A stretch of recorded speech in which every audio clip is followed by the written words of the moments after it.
Comenzar ahora sí, ya son 6:10 de la noche, voy a borrar las anotaciones que había hecho y bueno, comenzamos, esta es nuestra última sesión, la de la semana 5.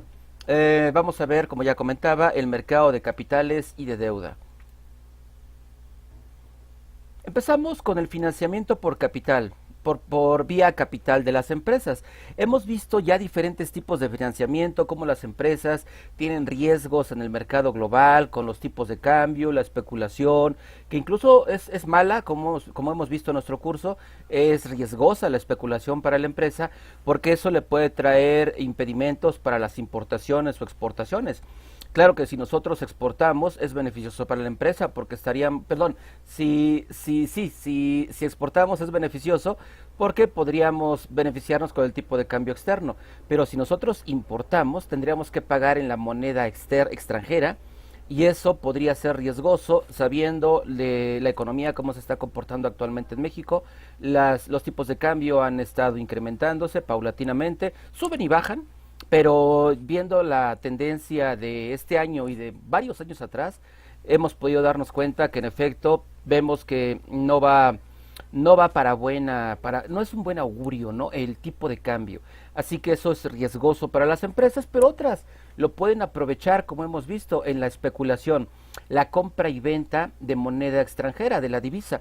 En cuanto al financiamiento por capital, aquí vamos a ver que comparte algunas características de eso que acabamos de comentar. Bueno, comencemos entonces con este tema del capital.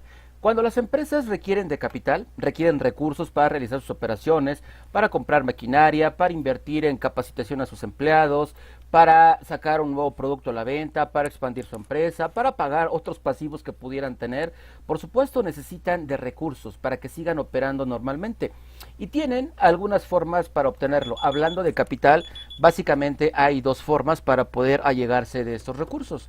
Entonces, la empresa, cualquier empresa, evidentemente estamos hablando de empresas lucrativas, no estamos hablando de entidades con propósitos no lucrativos, como puede ser el gobierno o la Cruz Roja, por ejemplo. Entidades gubernamentales, todas no persiguen fines lucrativos, persiguen fines sociales, proporcionar bienestar a la población por medio de todas sus actividades, como son educación, no sé, seguridad, salud, etcétera, etcétera, todas las dependencias. Hay empresas paraestatales, que quiere decir que tienen capital privado y también tienen inversión del gobierno, como puede ser Liconza, la que reparte leche a la población, es muy probable que todos la conozcamos. Es una empresa paraestatal, comparte, es privada, pero también tiene capital del gobierno federal. Así que ese es un híbrido, son excepciones. Esas empresas, como cualquier otra, su fin es lucrar. Están constituidas como una sociedad anónima. Y por cierto, algo curioso, no sé si ya lo había, no estoy seguro si ya lo había comentado en otra clase con este grupo o había sido para otra materia, pero el Banco de México es una entidad que o sea, lo conocemos como mexicanos todos al Banco de México, o sus siglas, ¿no? Banjico. Y sabemos que es una entidad financiera que es muy importante para la economía de la nación. Ellos comentábamos en otras sesiones que, por ejemplo, ponen el interés de referencia. Ellos lo estipulan el Banco de México, el cual las instituciones de la banca comercial se basan en ellos para poner el interés que ofrecen a los clientes para los créditos. Y hemos visto que los intereses no son tan económicos en México, depende del tipo de préstamo que estemos solicitando, hay diversos, pero en general pues no es muy competitivo el interés que manejamos en la banca mexicana. Lo hemos podido comparar, una muy breve comparación con otras instituciones financieras internacionales, y hemos podido darnos cuenta que hay un abismo completamente en cuanto al ofrecimiento del crédito en México conforme se da en otras partes del mundo, sobre todo en países avanzados. Incluso llegamos a comparar también algunos ejemplos de el financiamiento de las empresas a nivel Latinoamérica con países similares a nosotros, y también nos pudimos percatar que de acuerdo a cifras del mismo Banco de México, pues no es nada alentador esa parte. Hemos visto entonces que el Banco de México tiene mucho peso en las finanzas, en la economía a nivel nacional. Podríamos pensar, o todos pensamos seguramente, que el Banco de México es una institución gubernamental. Tal vez les sorprenda si supieran que no es así. El Banco de México no es una paraestatal, Bueno, se parece mucho a una paraestatal, pero tampoco lo es. Es una entidad autónoma, de acuerdo a la Constitución, al artículo 28, y también es una entidad privada, es una sociedad anónima. Si ustedes buscan la forma de constitución legal del Banco de México, se creó como Walmart. Bueno, Walmart creo que no es sociedad anónima, creo que es otro tipo de sociedad, pero como sociedades anónimas hay muchas en nuestro país. La mayor parte de las sociedades mercantiles son sociedades anónimas. Pues curioso, el Banco de México está constituido como una sociedad anónima. Raro, ¿no? Como una sociedad anónima que su único fin es obtener lucro, obtener beneficios, es su único fin para lo cual se constituyen. Que para ello venden cosas o prestan servicios o dan servicios financieros, no lo sé. Pueden vender desde bicicletas hasta otorgar préstamos, permitir inversiones. La Bolsa Mexicana de Valores es una institución privada. Con autorización del gobierno federal la regula la Secretaría de Hacienda y la Comisión Nacional Bancaria y de Valores. Son las que regulan a la Bolsa Mexicana de Valores para que pueda emitir, etcétera. Que más adelante volveremos a hablar de ella. Pero curioso, ¿cómo es posible que el Banco de México sea una institución privada y tenga tantísimo, es importantísima para la economía en el país? Tiene muchísimo peso en los créditos, por ejemplo, nada más en las tasas de interés. Si hablamos de la inflación, tiene un peso relevante. De las reservas internacionales que México cuenta, también, bueno, son diversos aspectos que el Banco de México tiene gran relevancia en el desarrollo de nuestra economía. ¿Cómo puede ser una entidad con fines lucrativos la que decida el rumbo del país? No me cabe en la cabeza cómo puede ser así, no lo puedo entender, pero bueno, por lo menos en mi caso me suena muy ilógico. Se supone que no debería. Es como si a Walmart le diéramos la conducción de la economía nacional, o a, no sé, a Sears, a Liverpool, a Suburbia. Ellos van a ver por sus beneficios, van a ver la forma en que se van a obtener mayor utilidad, porque eso es lo que quieren finalmente. Pues curioso, ¿no? El gobierno, nosotros le proporcionamos los recursos. Ahora imagínense, es una empresa con fines lucrativos privados y el gobierno le otorga miles de millones de pesos a esta entidad para que realice su propósito. Imaginen que yo pongo una empresa como Walmart, bueno, no con ese tamaño, claro, un tipo Oxxo. Toda mi vida ahorro y me alcanza para poner un Oxxo. Y bueno, no necesito ese dinero porque el gobierno me lo va a dar. No, no importa si vendo o no vendo. El dinero lo voy a tener seguro con las contribuciones de los mexicanos. Estoy poniendo un ejemplo, yo sé que es un poquito drástico, pero es ahí las ideas que no pudieran encajar de alguna manera. Bueno, pues ahí está el Banco de México. Es una empresa, como otras empresas con fines lucrativos. Así que entonces a ellas nos estamos refiriendo, a empresas con fines lucrativos y también a las paraestatales, porque están constituidas y su fin es obtener lucro. Para ello necesitan recursos. El Banco de México no se preocupa por ello. El Banco de México lo obtiene de nuestras contribuciones. Así que bueno, creo que no ha hecho un papel muy destacado el Banco de México en la economía nacional, la cual se ve reflejada en los bolsillos de los mexicanos y por también estadísticas que he comentado, pues también no es muy alentador eso. De hecho, hoy en la radio estaba escuchando nuevamente sobre la economía informal en México, los empleos formales y los informales, y decía el gobierno estaba destacando sus logros y decía que el 53% de la población económicamente activa está en el empleo formal y el 47%, que cifras que coinciden con lo que veíamos la clase anterior, están en el empleo informal. Y lo decía como algo bueno, me llamó mucho la atención. O sea, es increíble cómo pueden sentirse orgullosos que casi la mitad de la población económicamente activa tenga que irse al empleo informal. Y otros tantos están en otros tipos de negocios todavía más perjudiciales, como puede ser la delincuencia, que en México, bueno, no se destaca por ser un país con cero delincuencia.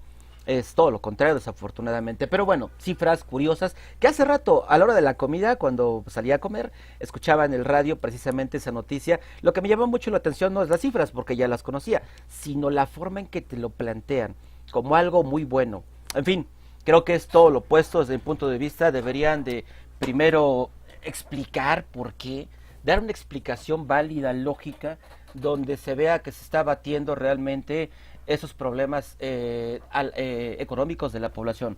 Que por cierto, si vemos ahorita, vamos al mercado, compren el kilo de huevo, compren un kilo de carne, compren gas, cuánto está la gasolina, en fin, tenemos muchos ejemplos de cómo la economía se está comportando realmente dentro de nuestro país. Al exterior somos muy buenos, al exterior tenemos grandes exportaciones, sobre todo de manufactura, como también lo hemos comentado, específicamente destacándose la fabricación de automóviles. Correcto, ahora sí, regreso. Más adelante volveré a hablar un poquito de la bolsa de valores, porque en la clase anterior dije un dato que no era correcto. Lo corregiré más adelante. Ok, las empresas. Estas necesitan recursos para financiarse. ¿Cómo lo pueden hacer? Por medio de la emisión de capital nuevo o por medio de préstamos. ¿Qué es esto de la emisión de capital? Van a traer dinero, lo iremos explicando poco a poco, pero van a traer dinero por medio de nuevos inversionistas, de nuevos socios, colocando acciones entre este gran público inversionista. Y también una forma que ya hemos tratado en nuestro curso es, pues por supuesto, los créditos. Acceder a los préstamos, ya sean créditos directos o la emisión de deuda. Hemos comentado también que las empresas pueden colocar distintos instrumentos financieros para el público inversionista y ellos adquirirlos, y en base a eso la empresa adquiere una deuda, adquiere recursos y se compromete a pagarle un interés o un rendimiento al inversionista y regresarle su dinero al final del plazo de la inversión. Ok, pues continuamos. Este es el esquema general de lo que veremos en la sesión. Y financiamiento por capital. Empezaremos por este tema. La principal diferencia entre las dos fuentes de financiamiento que veíamos anteriormente radica en que los préstamos, las empresas están obligadas a pagar de alguna forma el interés a la persona o institución, incluso la colocación de deuda también, como decíamos, que les otorga el financiamiento, mientras que con la emisión de capital, las empresas solo efectúan pagos a los inversionistas, sin que la empresa genera utilidades. Ok, aquí tenemos dos primeras características que distinguen a estos dos tipos de financiamiento.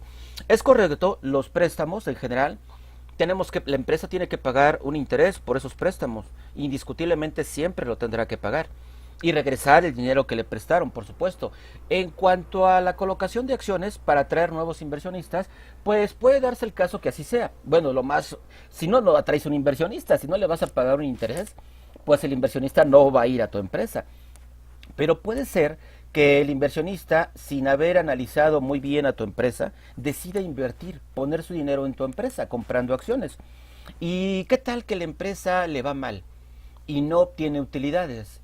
Por lo tanto, cuando la empresa obtiene utilidades en su ciclo normal de operaciones, digamos en este mes vende mercancías, compra, es decir, obtiene ingresos y gasta su costo de ventas, sus gastos de operación, gastos de venta, gastos de administración, hace sus cuentas y dice, a ver, en el total del mes vendí 100 pesos y de total de mis erogaciones tuve que gastar 110 pesos. Por lo tanto, no pudo haber obtenido una utilidad. 100 menos 110 le da una pérdida para este mes a la empresa y en ese caso el accionista no va a obtener rendimiento alguno en este mes. Pero probablemente el mes que viene le vaya muy bien. Tal vez fue un bache que pasó la empresa de un momento determinado y ahora el otro mes se revierten las cosas y además mejora muchísimo la situación. Puede ser que la empresa en este mes, en el mes siguiente, obtenga 200 de ventas y tenga que erogar gastos de 100 pesos, 110 otra vez. Entonces le vuelve a dar una utilidad, en ese caso les generaría una utilidad de 90 pesos. Esos 90 pesos se los repartirían entre todos los accionistas que tenga la empresa. Si es uno o dos, bueno, más bien si son dos, no puede haber un solo accionista. Si son 2 o 100 o 1000, pues entre todos ellos estarán repartiendo esos dividendos, que es como el interés que se le paga a los accionistas, el costo de ese financiamiento. Pero no siempre es así, porque hay básicamente dos tipos de acciones, las comunes y las preferentes. Las comunes son aquellas en el que la persona que llega a ser accionista de la empresa va a obtener esos rendimientos siempre que la empresa genere utilidades. Si no las genera, pues no los obtiene. Que obtiene pérdida, el accionista está perdiendo su capital. De hecho, cuando la empresa pierde, el accionista pierde también. Pero en los otros tipos de acciones, las preferentes, ahí la empresa le garantiza al accionista obtener un rendimiento mínimo. No importa si la empresa gana, si la empresa pierde, está comprometida en ese caso a otorgarle un rendimiento garantizado. Normalmente ese rendimiento es bajo, porque el riesgo es bajo. Para el accionista no hay riesgo, La empresa gana o pierda, yo sé que me va a dar mi rendimiento del 5%, no sé, anual, o el 20% anual, lo que gane la empresa. Entonces, pues bueno, ahí están las causas que permiten, o las fuentes que permiten a las empresas a llegarse de recursos. Nos dice, esta diferencia hace que la emisión de capital sea menos riesgosa para las empresas, como ya comentábamos, pero más riesgosa para los inversionistas. Pues sí, porque el inversionista, como decíamos, pues no va a tener en un momento determinado garantizada su utilidad o su rendimiento. Que en el caso de las acciones no se le llama interés, no se le llama rendimiento, se le llama dividendos. Me están pagando mi dividendo como accionista. Que por cierto, aquí también habría que puntualizar que el inversionista cuando pone su dinero en una empresa, compra acciones, esas acciones ordinarias, no nada más tiene derecho a recibir el dividendo, tiene derecho a voto, tiene voz y voto en las asambleas de accionistas que lleve la empresa y por lo tanto puede decidir el rumbo de la empresa. Entre más acciones tengas, más porcentaje tendrás del total de las acciones de la empresa y más control sobre ella puedes tener. También pierde control la empresa cuando vende acciones de este tipo, está arriesgando su capital. No nada más, perdón, su capital no, está arriesgando el control de la empresa. Se lo puede estar cediendo a una persona extraña que no conoce, a una persona con mucho dinero y que no sabe si tiene esa persona la capacidad para dirigir la empresa, para tomar buenas decisiones. Probablemente no conozca la empresa a fondo, muy probablemente, y las decisiones que pudiera tomar pudieran ser equivocadas, tal vez, y pudiera poner en riesgo la operación de la empresa. Así que es muy bueno esa colocación de acciones porque la empresa no se ve obligada a pagarle ese dividendo. Si tiene utilidades, lo paga, y si no, pues no. Pero lo que sí independientemente de que le pague o no, tiene la obligación la empresa de permitirle al accionista votar en las asambleas. Y con ese voto, el accionista estaría decidiendo el rumbo de la empresa. Bueno o malo, estaría tomando la decisión. Si es un accionista minoritario, pues igual y no le preocupa a la empresa, ¿no? Porque todos los demás accionistas son los que se ponen de acuerdo y entre ellos votan en un sentido. Y los minoritarios, pues no pasa nada, no tienen peso relevante dentro de la empresa, así que ahí pues es todos los aspectos que las empresas piensan antes de colocar su dinero con el gran público inversionista. Sus ventajas, como hemos visto, casi todo tiene sus ventajas y sus desventajas. Por un lado es muy bueno, pero por el otro hemos visto que también conlleva sus riesgos. Toda inversión conlleva sus riesgos. Unas inversiones son muy altas en riesgo y hemos dicho que lo que caracteriza a esas inversiones de alto riesgo es que entre más sea el riesgo, hay más probabilidades de que ganes más. Normalmente el interés, el rendimiento o el dividendo normalmente es mayor. Y en menor riesgo es el interés casi seguro o a veces es totalmente garantizado, pero el rendimiento va a ser menor. Casi es la regla que normalmente se maneja. Ok, continuando. Cabe señalar que las empresas, de acuerdo a su capital, se clasifican en dos tipos. Ya veíamos que estamos hablando de las empresas lucrativas. De acuerdo a su capital, a cómo lo van a colocar, se pueden clasificar en dos tipos. Unas en privadas, en la que los dueños o accionistas son congregados, dice aquí, solamente por invitación. Estas privadas, déjenme cambiarle el señalador, voy a cambiar el color, que ese no se ve muy bien. Empresas privadas, son dos tipos. Y estas son las que solamente van a tener nuevos accionistas por invitación. No hay accionistas externos, solamente puedes ser inversionista si te invitan. Y la otra serían empresas públicas, que este término difiere de lo que conocemos en México. Normalmente esta clasificación así se le conoce en Estados Unidos. En México no se maneja de esta manera así literal, porque empresas públicas se les conoce a lo que ya habíamos comentado, incluso muchos lo conocen como nuestras entidades de gobierno, la Secretaría de Hacienda, la de Economía, la de Salud, la de Desarrollo Social, etcétera, etcétera. Bueno, para distinguirlo, en este caso, las empresas públicas son aquellas que sí colocan libremente sus acciones para que cualquier persona pueda acceder a ellas. Aquí está, cualquier persona pueda venderlas o comprarlas. Así que tenemos esas dos opciones. En México, Rosaura, ¿tú cuál crees que sea las empresas de estas dos clasificaciones las que más operen en el país? ¿Las privadas o las públicas? ¿Por qué? Sí, es correcto. ¿Por qué crees que serán las que más haya en nuestro país?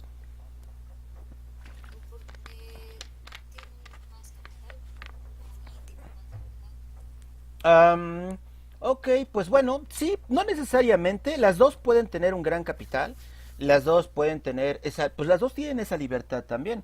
Unas van a decidir vender sus acciones a todo mundo y comprar también en el mercado abierto, y otras van a decir, no, yo no quiero atraer gente que no conozco. No quiero venderle mis acciones y que lleguen aquí a tomar decisiones a gente que no conozco.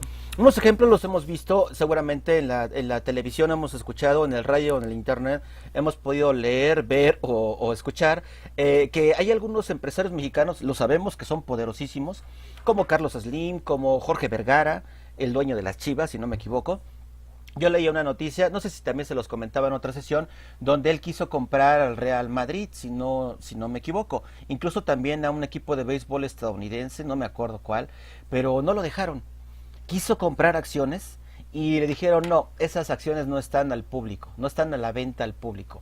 Solamente son para aquellos que nosotros decidamos que ingresen a nuestra sociedad. Tú no eres invitado y tú no eres bienvenido en nuestra sociedad. Lo mismo le pasó a Carlos Slim con el New York Times, pero pues Carlos Slim es mucho más colmilludo que Jorge Vergara y al final terminó comprando al periódico. No es dueño al 100% del periódico, pero es, hasta donde tengo entendido, accionista mayoritario y por lo tanto él controla ese periódico importantísimo en Estados Unidos. Increíble, ¿no? Lo que pueden hacer estos grandes inversionistas, personas que tienen muchísimos recursos. Bueno, en el caso de Jorge Vergara, pues no tuvo éxito, ha tenido otros éxitos muy buenos, relevantísimos, pero no ha ganado todas. Por ejemplo, pues no pudo comprar este equipo ni al otro equipo de béisbol. En fin, se quedó con esas ganas. Ahí podemos ver el ejemplo de estas empresas privadas que dicen, no, yo solamente a contadas personas les vendo acciones. Y las abiertas, a mí me gustaría llamarle más empresas abiertas que públicas. Pero bueno, las empresas públicas, ya decíamos, ellas no tienen ningún problema. Venden sus acciones, quien tenga dinero, que venga y que las compre. No hay ningún problema. Aquí esto lo agregué, es algo adicional que he agregado. Las empresas buscan capital a través de una colocación privada, que es lo que ya comentábamos, y a través de una oferta pública. La colocación privada, por ejemplo, es para los amigos o para conocidos que quieran entrar y aportar dinero. En cambio, la pública, como ya comentábamos, son todas las personas que estén interesadas en invertir o pueden hacerlo. Esto lo tomé por si quieren checarlo aquí en un periódico, El Economista, un periódico online. Ahí lo podrán ver, es un periódico mexicano y es una noticia del 2017. Explicaba precisamente un poquito esto, ese artículo del periódico. Aquí solamente les muestro un resumen. En el artículo está mucho más extendida la explicación. Oferta pública, sigue diciendo. ¿Dónde se hace la oferta pública? Ok, si yo voy a vender mis acciones, yo soy muy open mind, quiero venderla a todo mundo, no me importa. Lo que me importa es obtener un ingreso, capital. Quiero obtener financiamiento. Entonces, las colocan en una bolsa de valores. Haciendo esas ofertas de acciones, cualquier persona puede obtener información acerca de sus resultados, del desempeño en el negocio. En la Bolsa Mexicana de Valores, seguro ya tuviste, bueno, sí, me acuerdo que tuviste oportunidad, Rosaura, de entrar a esa página y poder ver algunas empresas. Tal vez entraste a su información financiera y ahí pudiste darte cuenta que publican mucha información de la misma empresa. Por supuesto están tus estados financieros, el balance general, el estado de resultados, el estado de cambios, el estado de variaciones en el capital contable y el estado de flujos de efectivo, además de muchas notas por parte de la administración. ¿Qué créditos tienen? ¿Cómo están constituidos sus inventarios? ¿Cómo venden? Si a crédito, a contado, cuántos, sus préstamos, en fin, dan mucha información al público que se interese por invertir, por comprar acciones de aquella empresa. Todo el mundo lo hace, no es porque quieran, deben de hacerlo.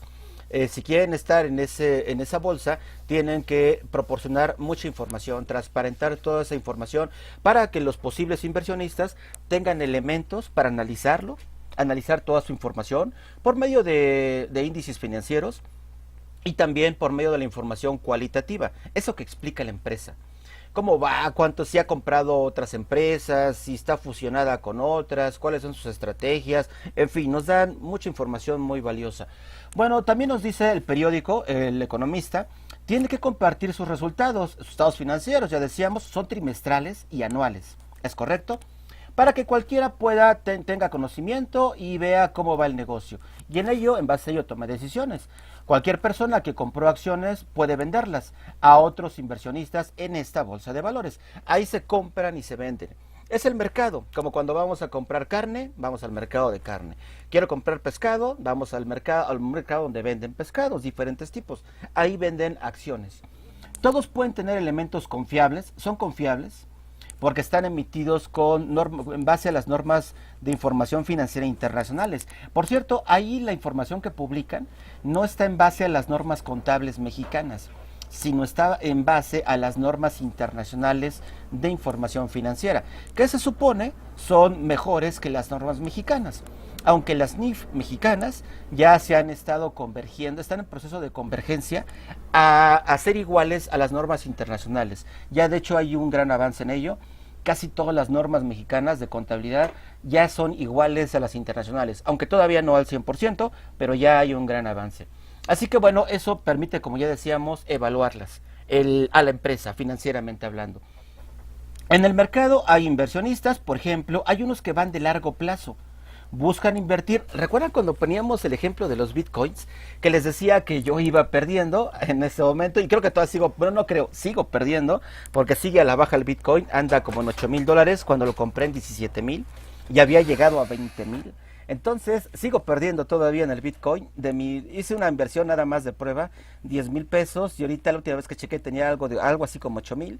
Así que bueno, y les comentaba en aquella ocasión que hay dos tipos de inversionistas básicamente, unos de largo plazo. Y yo ahorita estoy en este tipo de inversionista, porque no he hecho compra y ventas. Lo hice al principio y luego ya lo dejé. Pues ya tuve muchas cosas que hacer, muchas actividades que realizar, y ya la verdad es que no tengo tiempo para meterme ahí. Pero si tuviera, de verdad que sí me metería, porque es muy interesante esa parte. Aprenderlo a hacer no es fácil, pero es muy bueno aprenderlo. Bueno, están los de largo plazo, que yo estoy en este momento como ellos. Ellos buscan invertir en una empresa por sus méritos, por sus fundamentales por sus fundamentales, o sea, es decir, por sus méritos, por cómo le ha ido. Aquí esto de fundamentales como que no queda muy claro, pero se refería el artículo a que por su historia, porque es una buena empresa. Yo algo así ahorita estoy pensando en el Bitcoin. A pesar de que he ido perdiendo, le tengo fe y pienso en un año voy a recuperar lo que perdí y voy a duplicar lo que invertí. Esa es mi idea. A lo mejor soy muy optimista o soy muy inocente y tal vez termine perdiendo todo. Puede ser. Pero tengo fe en que le tengo fe al Bitcoin. A pesar de las regulaciones que están tratando de echarlo para atrás. Pienso que esto no lo van a poder hacer. En el mediano plazo van a intentarlo, pero no lo van a conseguir. Ya estamos en un mundo libre, cada vez vamos más allá. Bueno, vamos en las dos vías. En un mundo cada vez con más restricciones, y por otro lado, estamos abriéndonos a un mundo más libre como es el Bitcoin. Así que bueno, vemos quién gana al final de cuentas, o si los dos se mantienen.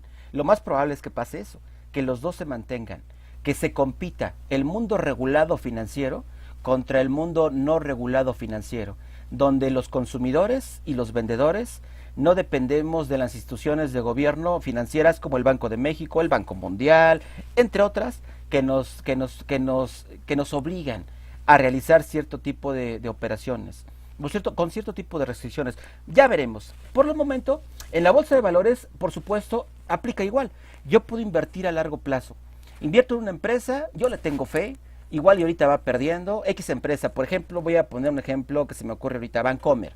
Yo digo, bueno, Bancomer, yo creo que, aunque no es mexicana, pues yo le tengo bastante fe. Yo creo que le va a ir bien. Y si veo sus acciones ahorita cómo están cotizando y veo, no, pues van mal. Pero yo voy a dejar mi inversión. Yo sé que en 2 años voy a recuperar y voy a hasta ganar también. Así que bueno, ahí está ese tipo de inversionistas. Y por otro lado, como ya hemos visto, tenemos a los especuladores que aprovechan precisamente eso. Ellos compran y venden acciones todos los días, incluso varias veces al día, para tener ganancias rápidas. Y estos especuladores, según los estudios que hay al respecto, indican que estos especuladores son los que provocan que las acciones suban y bajen de manera muy rápida. Que hay esos altibajos enormes. Hoy pueden costar mucho las acciones y en la noche ya no valen nada. Dicen que es provocado por los especuladores, porque compran y venden, y entonces hacen que caiga el mercado muchas veces. Las caídas de los mercados en muchas ocasiones está dada por ellos, según analistas financieros. Habría que ver sus estudios y comparar a ver si hay algo de cierto al respecto. Como podemos ver, esto que estamos explicando, pues es prácticamente lo que ya hemos visto en otros instrumentos financieros. Aquí estamos hablando de acciones, prácticamente es la única diferencia. Y estamos hablando sobre todo de la Bolsa Mexicana de Valores. Más datos de la Bolsa Mexicana de Valores. Ya había comentado antes de iniciar o iniciando la sesión que debía de corregir algo que había dicho mal en la clase anterior. Yo había afirmado que en la Bolsa Mexicana de Valores había 46 empresas. Pues me equivoqué por casi nada, esto siendo sarcástico, claro, me equivoqué por 100. No eran 46, eran 146. Y yo decía, también afirmaba, que las empresas, pues 46 son nada, comparadas con todas las empresas que hay en México. Y incluso en el mundo, porque unas empresas de otros países puede cotizar en la Bolsa Mexicana de Valores, pero solamente hay 46. Pues para aclarar esta situación, hoy antes de iniciar la sesión, me di a la tarea de investigar un poquito al respecto y corregir lo que había dicho mal. Y aquí lo encontré otra vez en El Economista. Es un estudio de este año también, donde se llama el estudio: en México la Bolsa de Mexicana de Valores tiene apenas 146 empresas públicas. Ya ven esto de empresas públicas, la clasificación que hemos manejado. Y desde aquí lo pueden consultar si lo quieren revisar más a fondo. Yo aquí nada más les muestro algunos datos relevantes de esta investigación de este diario digital. Bueno, pues vean, no dice número superado por mucho. Incluso yo había dicho que era muy poquito, ¿no? Es 46. Pues 146 sigue siendo nada, todavía sigue siendo nada. Incluso esta investigación de este diario dice, no, estas otras bolsas de otros países lo superan a la mexicana por mucho, por mucho. Y pone algunos ejemplos, dice, la India, hay 5.800 empresas que cotizan. En Canadá, en esta bolsa, hay 3.886, casi 4.000. En Japón tenemos aproximadamente 3.500. Y en Brasil, bueno, Brasil pues es un país latinoamericano que es más comparable a México. Pues pueden ver que pues sí, no está tan lejos de México, pero por lo menos sí lo anda duplicando. Más de la mitad, más del doble. En Brasil hay empresas que cotizan. Aún así esta es una cifra bajísima. A mí mínimo me hubiera gustado ver que hubiera unas 1.500 y ya eso es para mí muy bajo. Pero bueno, tenemos 146. ¿Cuáles son las razones? ¿Qué nos explica el diario El Economista? Nos dice que las empresas consideran que es costoso cotizar ahí. Habría que ver los requisitos para cotizar. ¿Qué nos piden? ¿Nos piden dinero? Seguramente, obviamente, claro que sí. Los trámites toman mucho tiempo y son engorrosos. Clásico de trámites mexicanos, no les trae esto a colación otros trámites que para constituir empresas, que permisos de no sé qué, permisos de no sé cuál, y tienes que darte no sé dónde, y luego otro trámite a tu firma electrónica, y luego otra dependencia me pide lo mismo. Bueno, son una cosa espantosa lo que sucede en este país.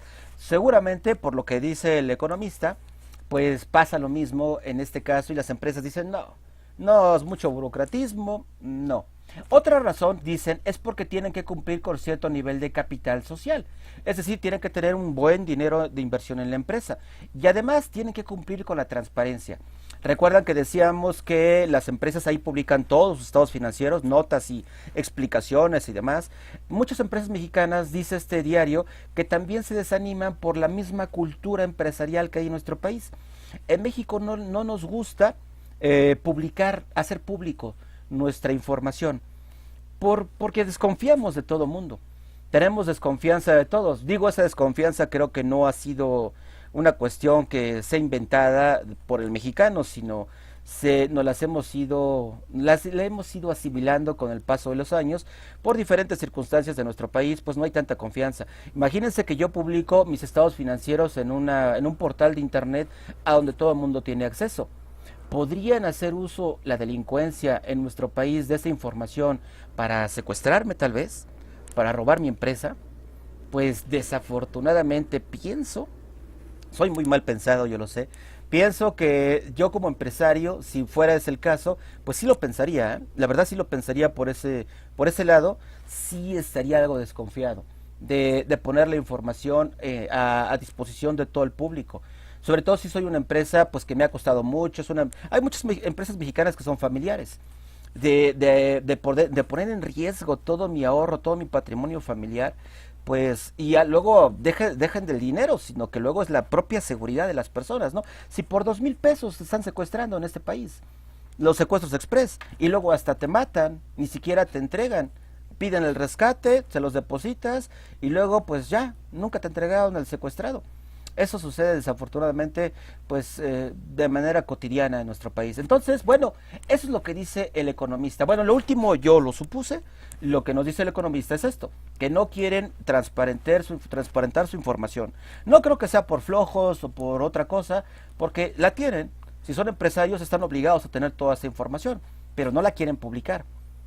Tal vez también pueden ser otros factores, por supuesto. No quieren entregarle información a la competencia para que pues no tenga sus, como le has hecho tú como empresa, ¿no? Para ir bien o para progresar, etcétera. Pueden ser diversos factores. La delincuencia creo que no es descartable. Desde el punto de vista es un factor que yo personalmente sí lo pensaría. Sí lo pensaría 2 veces. Tal vez yo tendría más confianza de sacar mi dinero al extranjero en otra bolsa, en la de Canadá, en la de Japón, o incluso, bueno, la de Brasil creo que no estamos tan diferentes ellos y nosotros, pero tal vez otra bolsa sí, a lo mejor una europea tal vez, se me imagina. Habría que analizarlo, claro, con detalle y ver los pormenores de cada caso. Ok, pues continuando con esto, nos dice que, pero a pesar de esto, de que tenemos solamente 146 empresas cotizando, y aquí pudimos ver algunas de las razones, unas solamente son algunas, nos dice el diario, pero sí hay potencial en México.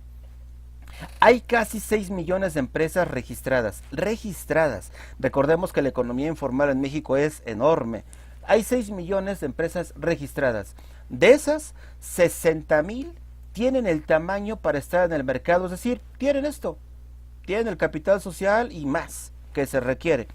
Y de esas 60,000, 10,000 ya tienen algún tipo de financiamiento. No se financian por la Bolsa Mexicana de Valores, por medio de la emisión de acciones. Veíamos otras gráficas en la semana anterior, precisamente donde esto se corroboraba. Otra vez, cifras del Banco de México nos decían que no. ¿Recuerdan la gráfica? Algo así era. Más o menos la colocación de deuda andaba por aquí.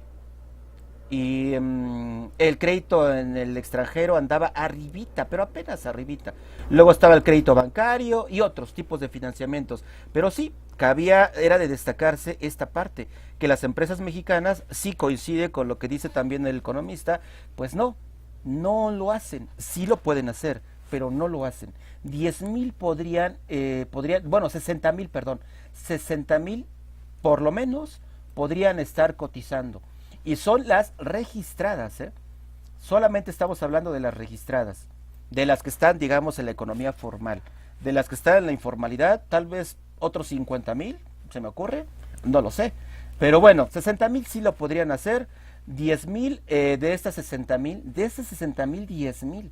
¿Qué porcentaje equivaldría de 10 contra 60? Ellas pues han accedido mejor al crédito bancario, a pesar de que es carísimo. Ya hemos visto que es carísimo comparado con otros tipos de créditos en el extranjero.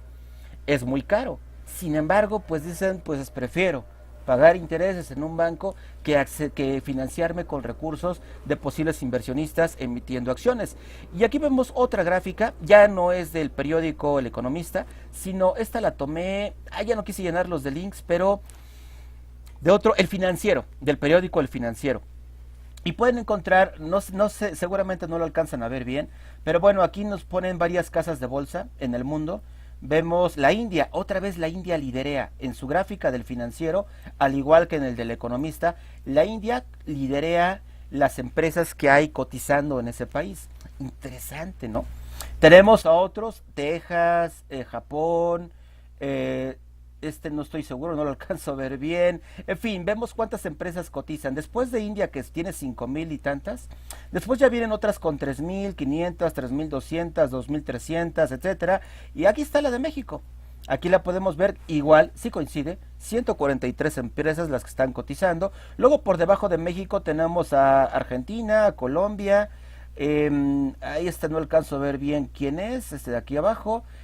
Bangladesh, creo, Budapest, el último lugar.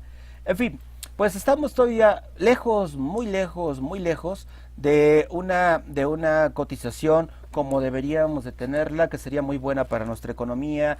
Recuerden que el acceder, esta materia se ha tratado de eso, de hecho, realmente, de cómo financiar a las empresas, cómo una empresa puede acceder a recursos en un mercado.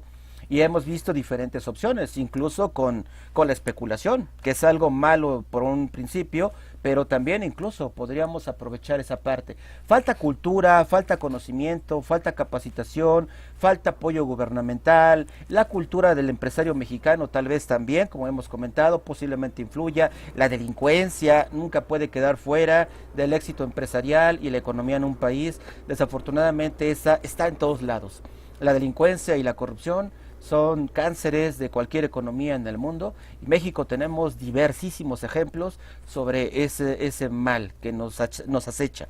Creo que es gran parte de lo que pasa en nuestro país. Solamente son algunas empresas las que dominan el mercado y las que tienen acceso a todos estos tipos de financiamiento. Tienen acceso al mercado de deuda, al mercado de capitales, al mercado financiero bancario, a créditos de apoyo gubernamentales. Tienen una red de financiamiento que ya lo quisieran. Son unas cuantas empresas contra las miles, yo me atrevería a decir millones. Aquí el financiero solamente nos puso 6 millones, pero estoy seguro que hay más. Habla de las registradas. Ha de haber muchísimas más en México. Ellas no tienen acceso a esto. O lo tienen, pero muy poco. Y si lo tienen, hemos visto que es muy caro. Muy caro. Y normalmente ellas es un financiamiento, lo contrario, barato, fácil, accesible, disponible. ¿Hay una ventaja y una desventaja en esto? Por supuesto que lo hay. Ok, pues bueno, datos curiosos, ¿no? Pueden ser controvertidos, habrá quienes puedan coincidir conmigo, unos se consideran en parte, otros no. Son datos abiertos para analizar, por supuesto. No tengo yo la verdad, solamente les muestro la información que he podido encontrar y bueno, explico lo que nos comentan los analistas y doy mi opinión al respecto. Normalmente pues coincido con ellos, porque pues es muy evidente, ¿no? De cómo se dan las cosas en nuestro país. Podríamos mejorar sin lugar a dudas. Bueno, continuando ahora, vamos con estas empresas públicas. ¿Hasta aquí, Rosaura, alguna duda, algún comentario? Correcto. Vamos entonces a hablar un poquito más de esas empresas públicas. Nos dice nuestra presentación: estas empresas realizan intercambio de acciones en los mercados organizados, que operan con reglas transparentes y está abierto a todo el público inversionista. Sí, cualquiera podemos nosotros ir a esa bolsa mexicana de valores y podemos invertir nuestro dinero en ese lugar. Es decir, cualquier persona o entidad que cumpla con los requisitos por dichos mercados puede participar en ellos. Ok, pues es así, totalmente cierto. Ahora hablemos del mercado de capitales. Ya hemos visto que el inversionista es el que tiene la plena libertad, siempre que cumpla sus requisitos, para poder invertir su dinero y comprar acciones. ¿En dónde? En el mercado de capitales. Ahí lo tenemos. ¿Recuerda nuestra clasificación de los mercados financieros? Se clasificaba básicamente en 3 rubros. En el mercado de las divisas, en el mercado de deuda o el mercado, donde colocamos la deuda, y el mercado de capitales. Este mercado de las divisas, bueno, ya hablamos ampliamente de él. El mercado de deuda, podíamos adquirir instrumentos financieros, etcétera, en el corto y mediano plazo. Corto plazo y mediano plazo. Y en el mercado de capitales, que es en el que nos encontramos en este momento, son inversiones también. Podemos encontrar acciones y otros instrumentos de inversión también de deuda, pero a largo plazo. Aquí sí, nuestra inversión va a ser a más de un año, a más de mediano plazo, es decir, de 3 a 5 años, más todavía. Normalmente cuando vamos a invertir nuestro dinero ahí, estamos siendo inversionistas de largo plazo. Aunque recuerden, de acuerdo a nuestra presentación, también se especula. Hay quienes compran y venden. Se supone que es a largo plazo, pero puede ser que nadie me obligue a tener mis acciones ahí. Puedo comprar y vender también. Si quiero en el cortísimo plazo, también lo puedo aplicar. Lo normal es que sea, claro, por supuesto, a largo plazo. Ok, entonces también es conocido como mercado accionario. Es aquel donde se realiza la compra-venta de títulos de valor. Entre ellos están las acciones, representativos de activos financieros, de empresas y otras unidades económicas, como son las acciones. Les decía, no son las únicas, no son los únicos valores que cotizan en esos mercados. Hay otros instrumentos financieros como pagarés, CETES, bonos, también cotizan en este mercado de largo plazo. Ok, continuamos. Los mercados accionarios, ya siendo más específico en las acciones, donde se compran y venden exclusivamente acciones, esos mercados accionarios existen en todo el mundo, así es, en todas partes del mundo hay estos mercados. ¿Habrá tal vez algunos países que no los tengan? Híjole, no sé, yo creo que puede ser, ¿no? Siempre hay una excepción a la regla, tal vez se me ocurre, igual y me estoy equivocando, habría que investigarlo también, pero tal vez no sé, tal vez Corea del Norte, que es muy cerrado al mundo. Es el país del mundo que es más cerrado en cualquier aspecto económico, político, de todo tipo, es extremadamente cerrado ese país y por su mismo naturaleza, pienso que habría posibilidades de que no hubiera un mercado de este tipo, o sí lo haya, pero no como estos, tal vez sea diferente. Sería interesante investigarlo, aunque no hay mucha información sobre ellos, son muy herméticos. Por lo mismo que son tan herméticos, hay poco acceso a lo que ellos hacen, cómo lo manejan, hay muy poco. Un país interesante, desde ese punto de vista, claro. Bueno, vamos entonces a los mercados accionarios. Hay, como decíamos, en todo el mundo operan. Los más importantes, pues, es el de Nueva York, claro. Tenemos al de Londres. El Nasdaq es el de Nueva York, estamos hablando. Es el London Stock Exchange. El de Japón, Tokyo Stock Exchange también. En México, sabemos, lo conocemos a nuestra Bolsa Mexicana de Valores, que ahí está. Recuerden que esta es una entidad privada. No tiene fines de lucro.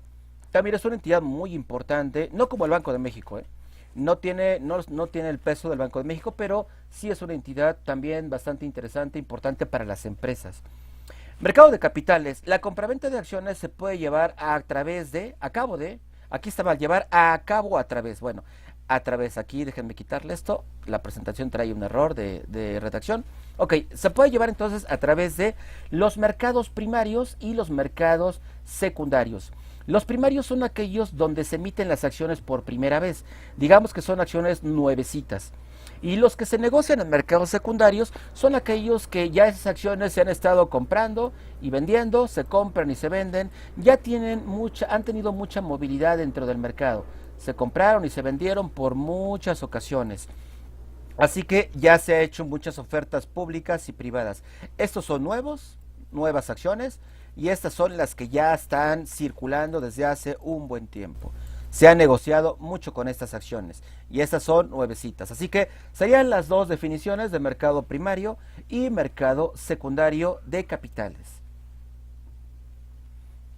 Y luego tenemos, hablando de este mercado de capitales, aquí otra información adicional. Esta la tomé de Banjico. Aquí la pueden ver la página, ahí está. Les recomiendo que entren a esta página, está muy interesante. Nos da mucha información sobre en general el sistema financiero. Nos habla de todo. Lo que hemos visto en nuestras clases, casi todo está ahí. Todo está explicado ahí en esa página. Es muy didáctica, por cierto, se las recomiendo. Si tienen oportunidad y curiosidad, intenten ingresar, van a ver otros ejemplos, otro punto de vista, pero sobre los mismos temas que hemos llevado en nuestra materia. Bueno, tomé una parte de lo que nos dice el Banco de México sobre el mercado de capitales.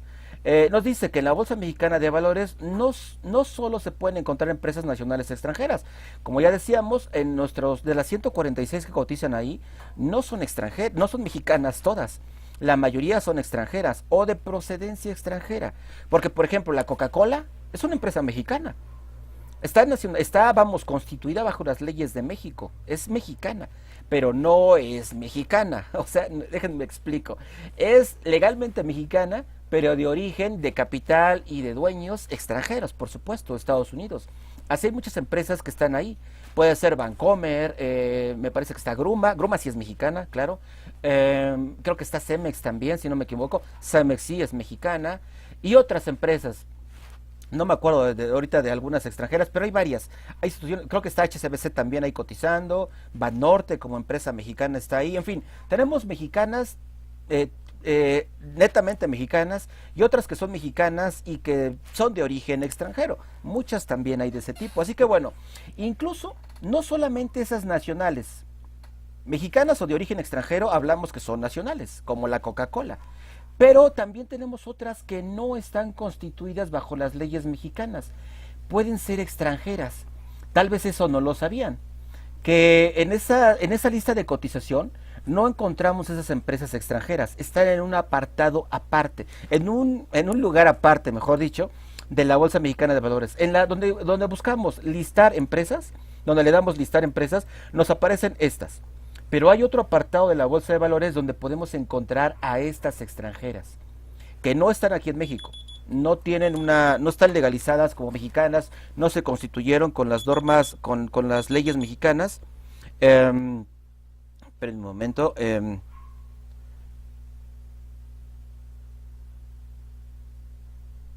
Ok, perdón, una disculpa ya.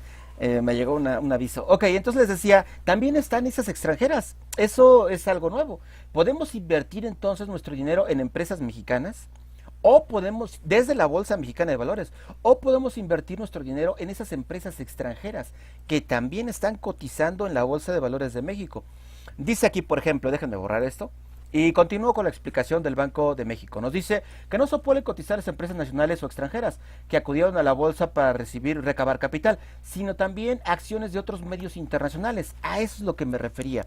Como el NAICE, que decidieron colocar sus títulos para inversionistas mexicanos, para que inviertan en ellos. Esta compraventa de acciones listadas en otros mercados organizados se realiza a través, les decía que en otro apartado. Nosotros si entramos a la Bolsa de Valores podríamos buscar este apartado, Mercado Global Bolsa Mexicana de Valores. Ahí vamos a encontrar otras empresas que no están en México, pero que podemos adquirir acciones de ellas por medio de esta opción que nos da la Bolsa Mexicana. Dice en que actualmente negocian acciones que pueden ser empresas de Estados Unidos, de Canadá, de Australia, de Europa, incluso de países asiáticos. Esto es algo muy interesante, les confieso que yo no lo sabía. Yo no estaba consciente hasta hace rato que hacía un poquito de investigación al respecto. Pues me di cuenta que tenemos esa opción, pues voy a revisarla. Ya no hay otra clase, les iba a decir, la clase que viene les comento cuál es lo que pude investigar. Así que en este caso les recomendaría que ustedes lo pudieran investigar. Ingresen a la Bolsa de Valores, busquen esta sección en esa página y vean cómo están ahí las acciones. ¿Quiénes son esas empresas? Tal vez sean empresas conocidas, otras tal vez que no sean muy conocidas. Por ejemplo, a mí me llamaría mucho la atención revisar empresas de países asiáticos. Yo estaría muy interesado en revisar esa información. Me parece que los países asiáticos van a dominar el mercado, la economía mundial en el mediano plazo, tal vez en 50 años ya los países asiáticos dominen. Estados Unidos, yo pienso, según hay analistas que dicen que no, hay otros que dicen que sí. Yo coincido con los analistas que dicen que sí, que Estados Unidos va en declive y que en unos 30, 40 o tal vez 50 años precisamente va a ser desplazado por diversas economías, sobre todo las asiáticas. Y asiáticas me refiero también a Rusia, porque Rusia es parte de Europa y Asia. Va a ser la India, va a ser China, va a ser la Corea, tal vez las dos Coreas o solo la del sur, países como Singapur que ya lo dominan, Japón, no se diga, lo sigue dominando, Rusia va a entrar también, en fin, ya están peleándose estos, y de hecho algunos analistas veían un estudio donde ya muestran que ya quien domina la economía en el mundo, ya en este momento, son los países asiáticos, que los occidentales, es decir, Estados Unidos y los europeos. Los que están son socios de Estados Unidos. Así que no lo sé, habrá que investigar, es interesante. Yo pensando en el largo plazo me llamaría más la atención los países asiáticos. Traen políticas distintas a los occidentales, no es el capitalismo como lo conocemos, son capitalistas, pero a la vez son comunistas también. Una combinación medio extraña, pero que no es mala y por lo menos les está dando grandes resultados, sin lugar a dudas. Así que, bueno, interesante esta opción, que no la conocía como les comentaba. Nos dice, de igual forma las acciones de empresas mexicanas, al revés, dicen que empresas mexicanas pueden cotizar en otras bolsas. Dice, las acciones mexicanas pueden comprarse en mercados estadounidenses a través de certificados de depósito estadounidenses. No se negocian directamente, se negocian a través de estos certificados. Habría que investigarlo, a ver si es posible. Me imagino, conociendo cómo se comporta todo esto, que habría muchas trabas, normalmente supongo, quién sabe, y ojalá y me equivoque, habría solamente posibilidades para los mismos de siempre, para los grandes corporativos mexicanos o extranjeros que están aquí, que pueden acceder a este tipo de capitales. Pero igual no es descartable, hay que investigar, podría ser algo muy interesante y ver si tenemos la opción. Por ejemplo, en la tarea que ustedes realizaron en esta semana 4, estoy seguro que les ha de haber costado un poco realizar su investigación, perdón, sobre todo llevarlo a números, Decir, por ejemplo, mira, el banco tal me dice que me presta 5 millones. De 5 millones me estaría cobrando una tasa de interés anual de tanto, 20%. Y también una comisión por apertura. Unos tengo que comprar un seguro por no sé qué, etcétera, no sé, ¿no? Eso, bueno, no es tan difícil. Pero si lo queremos investigar en el extranjero, probablemente tampoco sea difícil encontrarlo. El problema son los requisitos. En lo que les había mostrado una brevísima investigación que hice sobre el crédito en Alemania, ¿no? De un banco alemán, que está súper atractivo, es impresionante lo que hay ahí, pero ya para los requisitos, ahí ya, pues bueno, pues ya se le quita lo bueno, porque ya no podemos acceder a ello. Una empresa transnacional, por supuesto que sin problema va a poder acceder a ese tipo de créditos. O bueno, tal vez no sin problemas, pero sí de mucha más fácil manera que una empresa mexicana de mediano tamaño o una chica, pues no se diga. Entonces es probable que ustedes habrán encontrado esas dificultades para acceder al mercado financiero internacional, que hay unas oportunidades excelentes, excelentes, pero pues no tenemos el acceso. Como en el caso, por ejemplo, de importar productos chinos o hindús o incluso rusos. ¿Por qué no importamos carros chinos? Claro que hay carros chinos de buena, mala y regular calidad, pero incluso los de buena calidad, investiguen, yo veía un artículo en internet hace como 2 semanas de un carro chino que se parece mucho al Porsche. De hecho es una imitación del Porsche actual del año 2018. Y es casi idéntico. Yo no lo podría distinguir, ¿eh? Lo único que lo diferencia, bueno, yo que no conozco de carros, sobre todo de ese tipo de carros, pues bueno, yo igual pues no soy conocedor, ¿verdad? Y uno que sea conocedor, igual y a la primera que los ve dicen, no, pues no se parecen en nada. Pero según yo, pues son igualitos. Lo único es que no trae el logo de Porsche, la marca china. Pero todo lo demás es idéntico. Corren igual, el tamaño, la forma, colores, todo igualitos. Y el precio es diametralmente opuesto. No me acuerdo cuánto estaban, miles de dólares, obviamente cientos de miles de dólares el Porsche, y el chino estaba como en un 30% del valor original del Porsche. Imitación, claro. Imagínense que pudiéramos acceder a ese mercado, comprobando que son productos de calidad. Normalmente, incluso los productos de calidad chinos son mucho más baratos que los productos que nos venden los de siempre. Esas transnacionales que controlan el mercado nacional. ¿Por qué no podemos acceder a ellos? ¿Por qué el gobierno mexicano pone trabas para que se importen esos bienes? ¿Por qué no hacemos negocio, tratados internacionales con India, que también tiene una tecnología muy avanzada, como los chinos, o con los mismos rusos, o con Irán, o con cualquier otro país, que nos dé un mejor precio? ¿Por qué no podemos acceder al mercado de capitales o al mercado de deuda de países extranjeros para financiarnos, para meter nuestra inversión, para solicitar un crédito? Sí hay posibilidades, pero es muy complicado que lo hagamos. No cualquiera lo puede hacer. Ese es el problema. ¿Y le ha hecho la culpa al gobierno? En gran parte sí, porque si él quisiera, firma tratados, hace convenios, acuerdos comerciales y se abren los mercados. Ellos van a permitir, para ellos sería muy bueno porque llevaríamos nuestro dinero para aquel país probablemente. Eso es lo que no quiere el gobierno, que saquemos nuestro dinero y que obtengamos dinero barato. No lo quiere. ¿Por qué? ¿No es contradictorio a los objetivos del gobierno? No sé, me surgen muchas preguntas. No es tan simple, estoy seguro que no es tan simple como lo estoy platicando, pero los resultados ahí están. Ustedes en su pequeña investigación o su gran investigación que hicieron, se habrán podido dar cuenta que no les miento. Así son las circunstancias. Hay la posibilidad, pero todavía en estos momentos es muy complicado acceder a ella. Cuando nos decimos un país totalmente globalizado y abierto, libre, donde el gobierno no interviene, donde no dificulta, donde al contrario nos da las herramientas para que podamos tener éxito en el mercado local y nacional, internacional también, pues al parecer no es tan así. Aunque no quiero decir que no hay apoyos, claro, hay y muchos.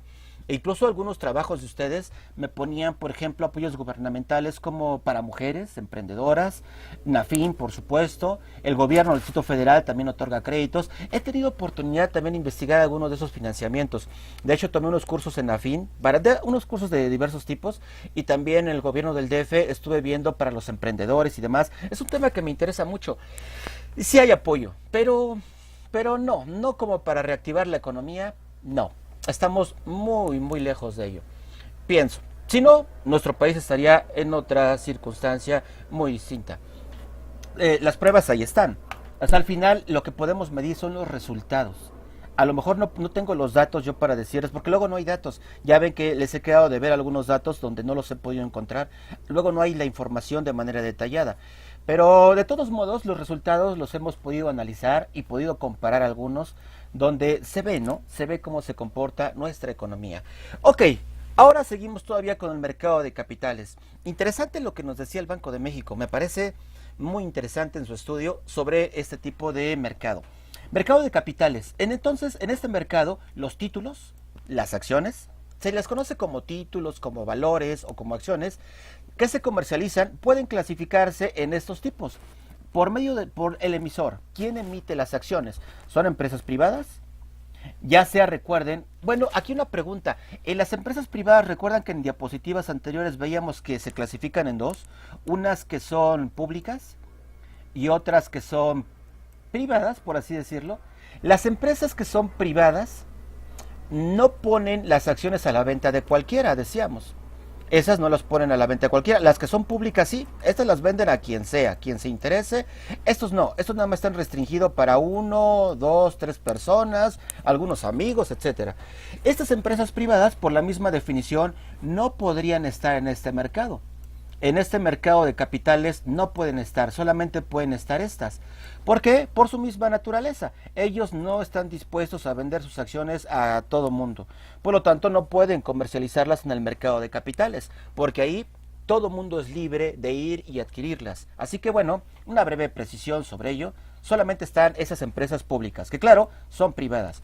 También están las sociedades de inversión. E incluso hay más, ¿eh? En un momento más, les voy a comentar algunas de estas. Por lo pronto, vemos esas dos clasificaciones. También estas acciones se pueden clasificar por preferentes y comunes, que de hecho me adelanté en la presentación.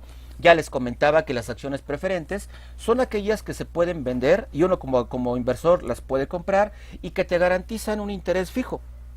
Te dicen, mira, no importa si la empresa gana o pierda, si obtiene utilidades o pierde, no te preocupes, tú tienes tu interés garantizado por cierto tiempo. Normalmente es un interés bajo. Y las comunes, los que ya les comentaba, estas pues corres todo el riesgo. Si la empresa gana, tienes tus dividendos. Si la empresa pierde, participas en esa pérdida y no obtienes rendimientos. Y la ventaja de estas también es que el riesgo es más elevado. Aquí el riesgo es bajo. En las otras aquí el riesgo es alto. Pero tienes la opción de votar.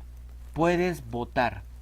Y si tienes opción de voto, puedes tener control de la empresa. Claro, si te conviertes en un accionista mayoritario. En el primer caso no puedes votar, no tienes opción a voto. No hay esa opción. Al rendimiento sí, garantizadito tu rendimiento, no hay problema. En esta pues tenemos esos riesgos, pero podemos participar en las decisiones de la empresa, como ya lo comentaba hace un ratito. ¿Dudas hasta aquí, Rosaura? ¿Todo bien?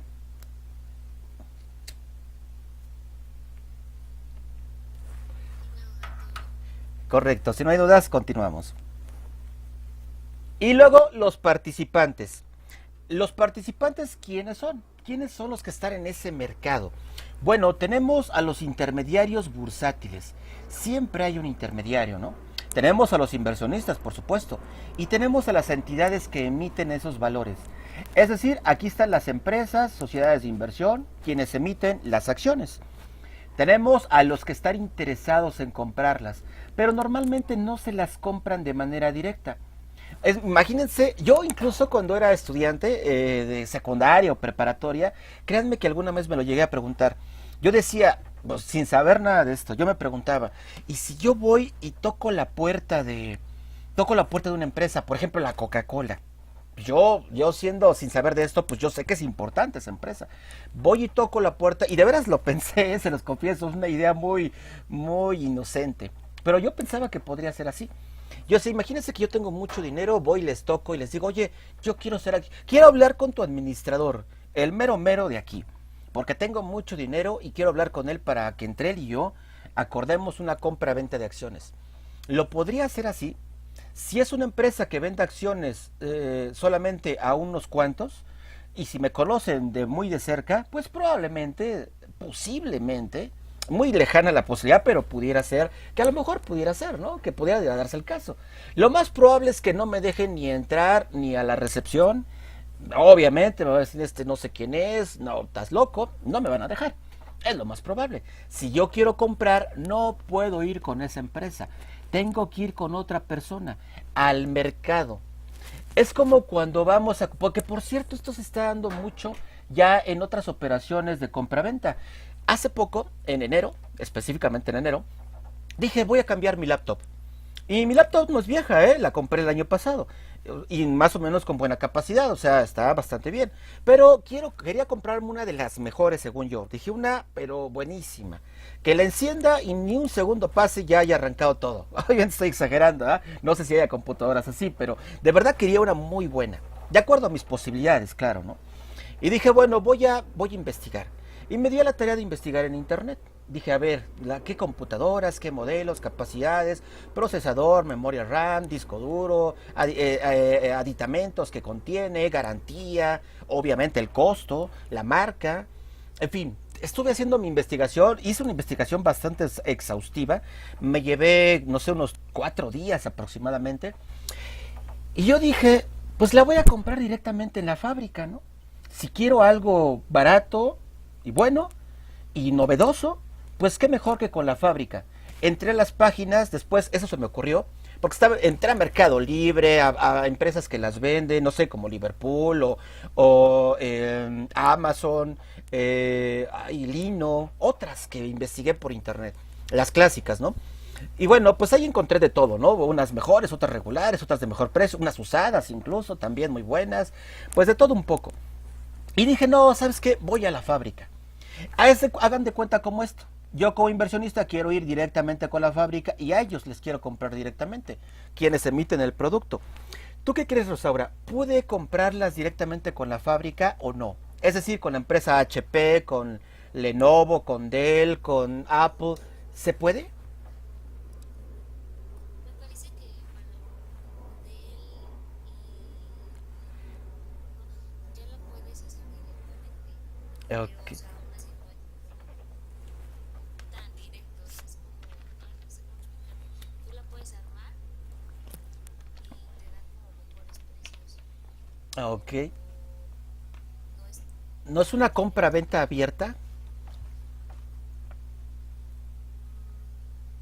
Es que no es tan popular como si fueras a Walmart o a Sam's o a Claro. Office a comprarla. Sí, claro.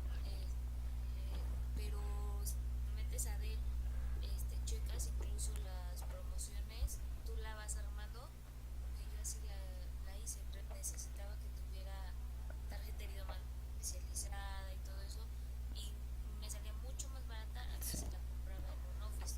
Claro, eso era lo que yo precisamente buscaba. Rosara, muchas gracias, muy interesante lo que me comentas.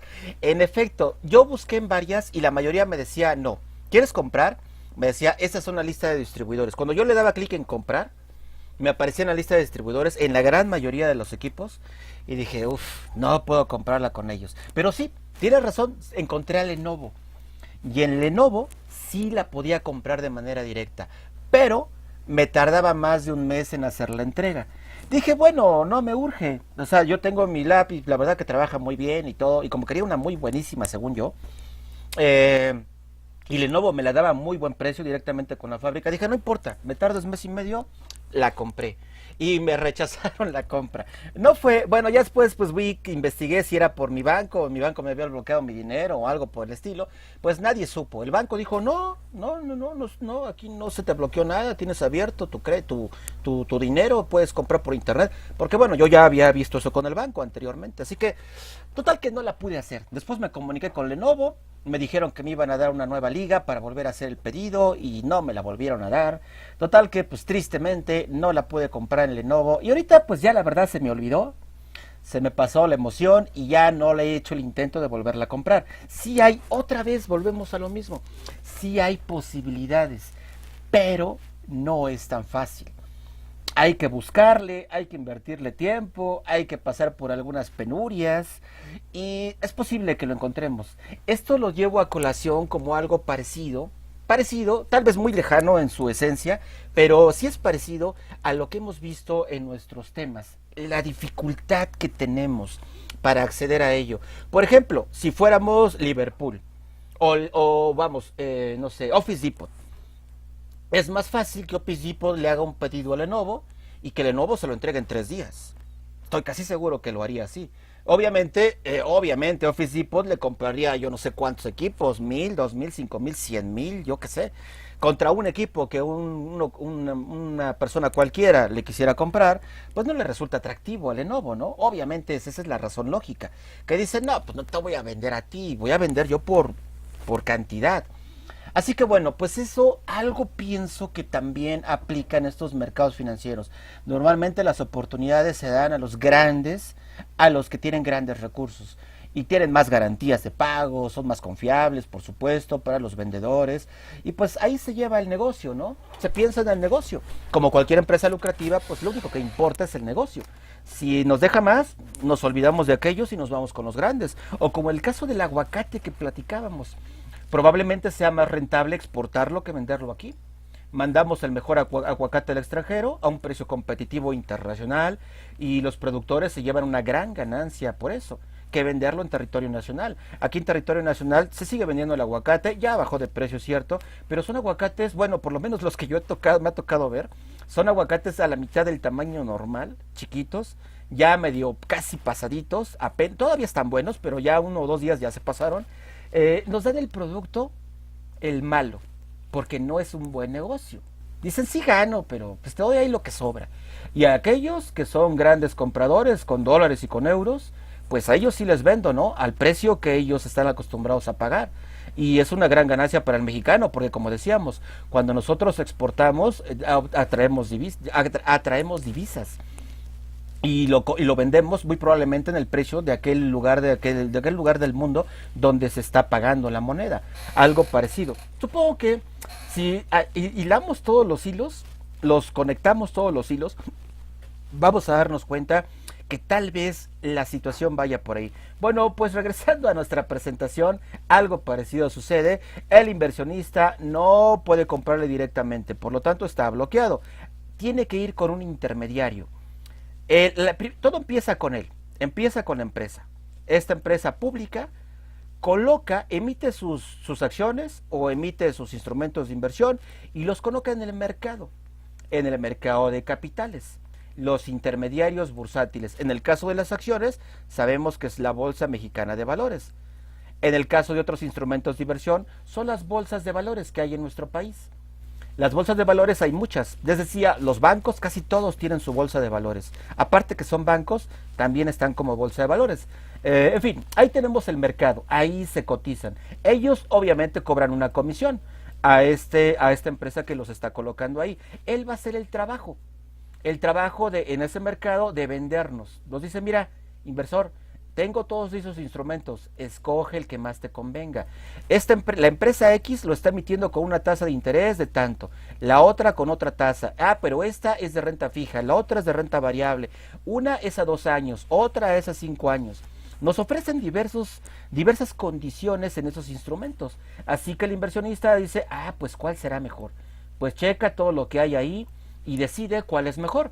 El inversionista, una vez interesado, pues le da el pago, en ese mercado hace el pago, el intermediario le transfiere el dinero a la empresa, se financia la empresa y por supuesto la empresa va a pagarle una utilidad o rendimiento o interés al inversionista.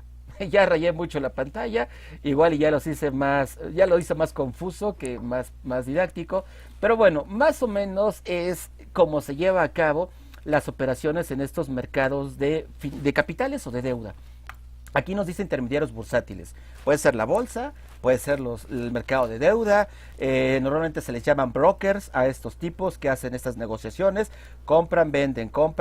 En fin, ahí tenemos entonces nuestro mercado, cómo opera en ese caso. Ok, ahora pasamos al mercado de la deuda.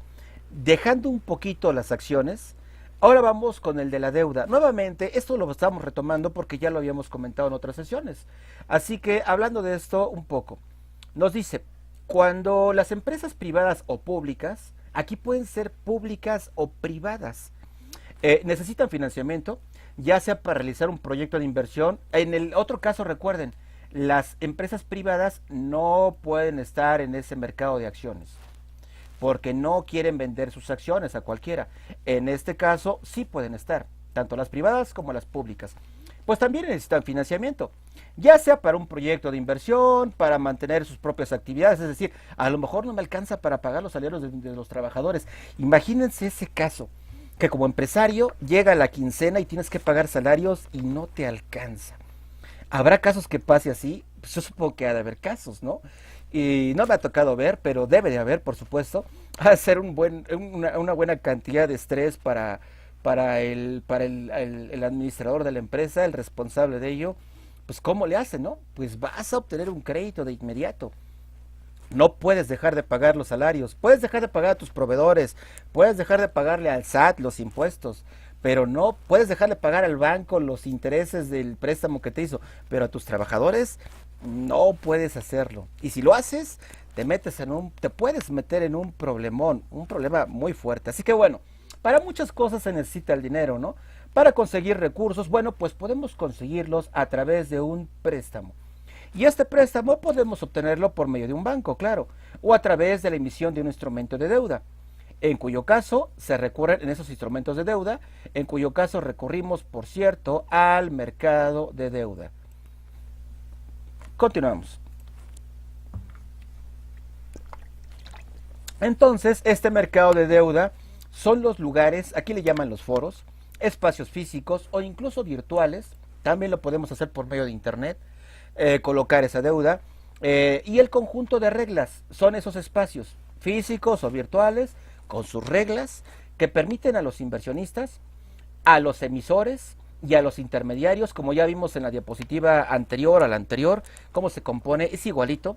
Hay un emisor, hay un inversionista y hay un intermediario, esos brokers, ¿no? Esos lugares donde se cotizan estos instrumentos. Entonces, ellos les permite realizar operaciones de emisión, de colocación, de distribución e intermediación de los valores de instrumentos de deuda. Son todas estas actividades los que realizan estos personajes realizan estas actividades.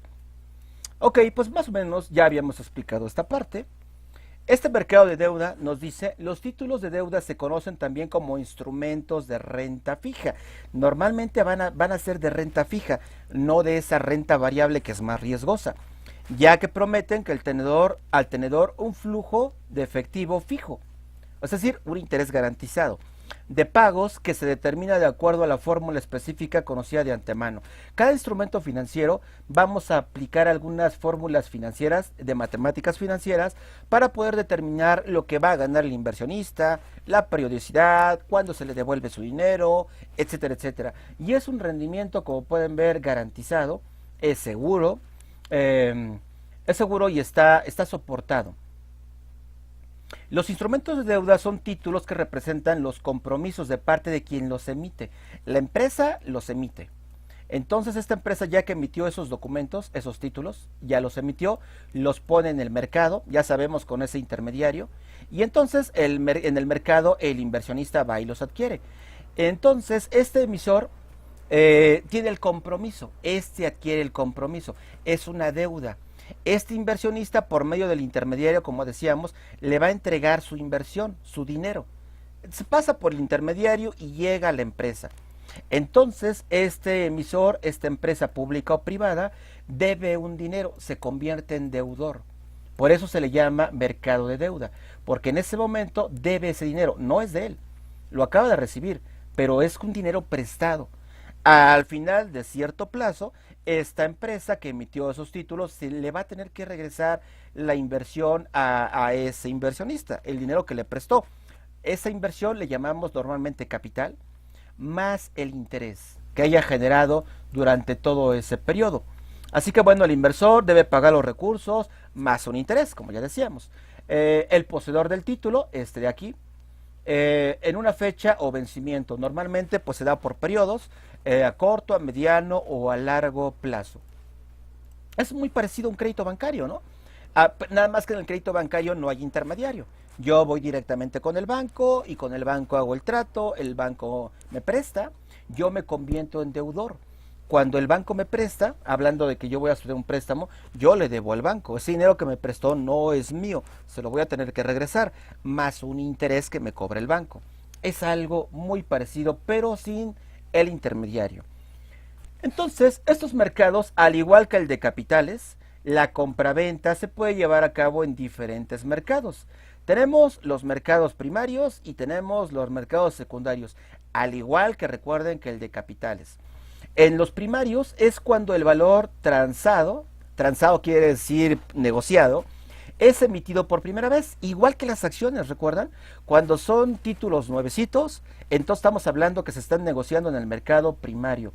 Y por contrario, cuando hablamos del mercado secundario, es aquellos títulos que se comercializan, que ya se habían comercializado previamente por medio de otras ofertas públicas y ofertas privadas. Ya se habían hecho ese intercambio de esos títulos, ya se habían usado, vamos, en otras ocasiones. Igual que las acciones, tenemos dos formas en que podemos realizar estas operaciones, con estos mercados primarios y mercados secundarios. ¿Dudas hasta aquí, Rosaura? ¿Todo bien? ¿Me decías que te tienes que retirar a las 7:30 o te quedas un poquito más? No, prolongué una media hora más. Ah, correcto, perfecto. Entonces continuamos. Digo, te lo preguntaba para ver si me voy un poco más rápido o continuamos. Ok, pero ya veo que sí, tienes un poco de tiempo.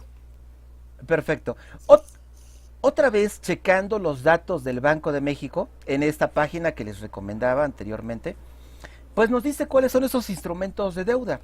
No solamente, vean, aquí la presentación nos dice que, pues que lo pueden llevar a cabo empresas públicas y empresas privadas. Las dos pueden financiarse con esta deuda. Pero de acuerdo al Banco de México dice no. No solamente las empresas públicas y privadas. La clasificación de los instrumentos de deuda, de acuerdo al Banco de México, dice no.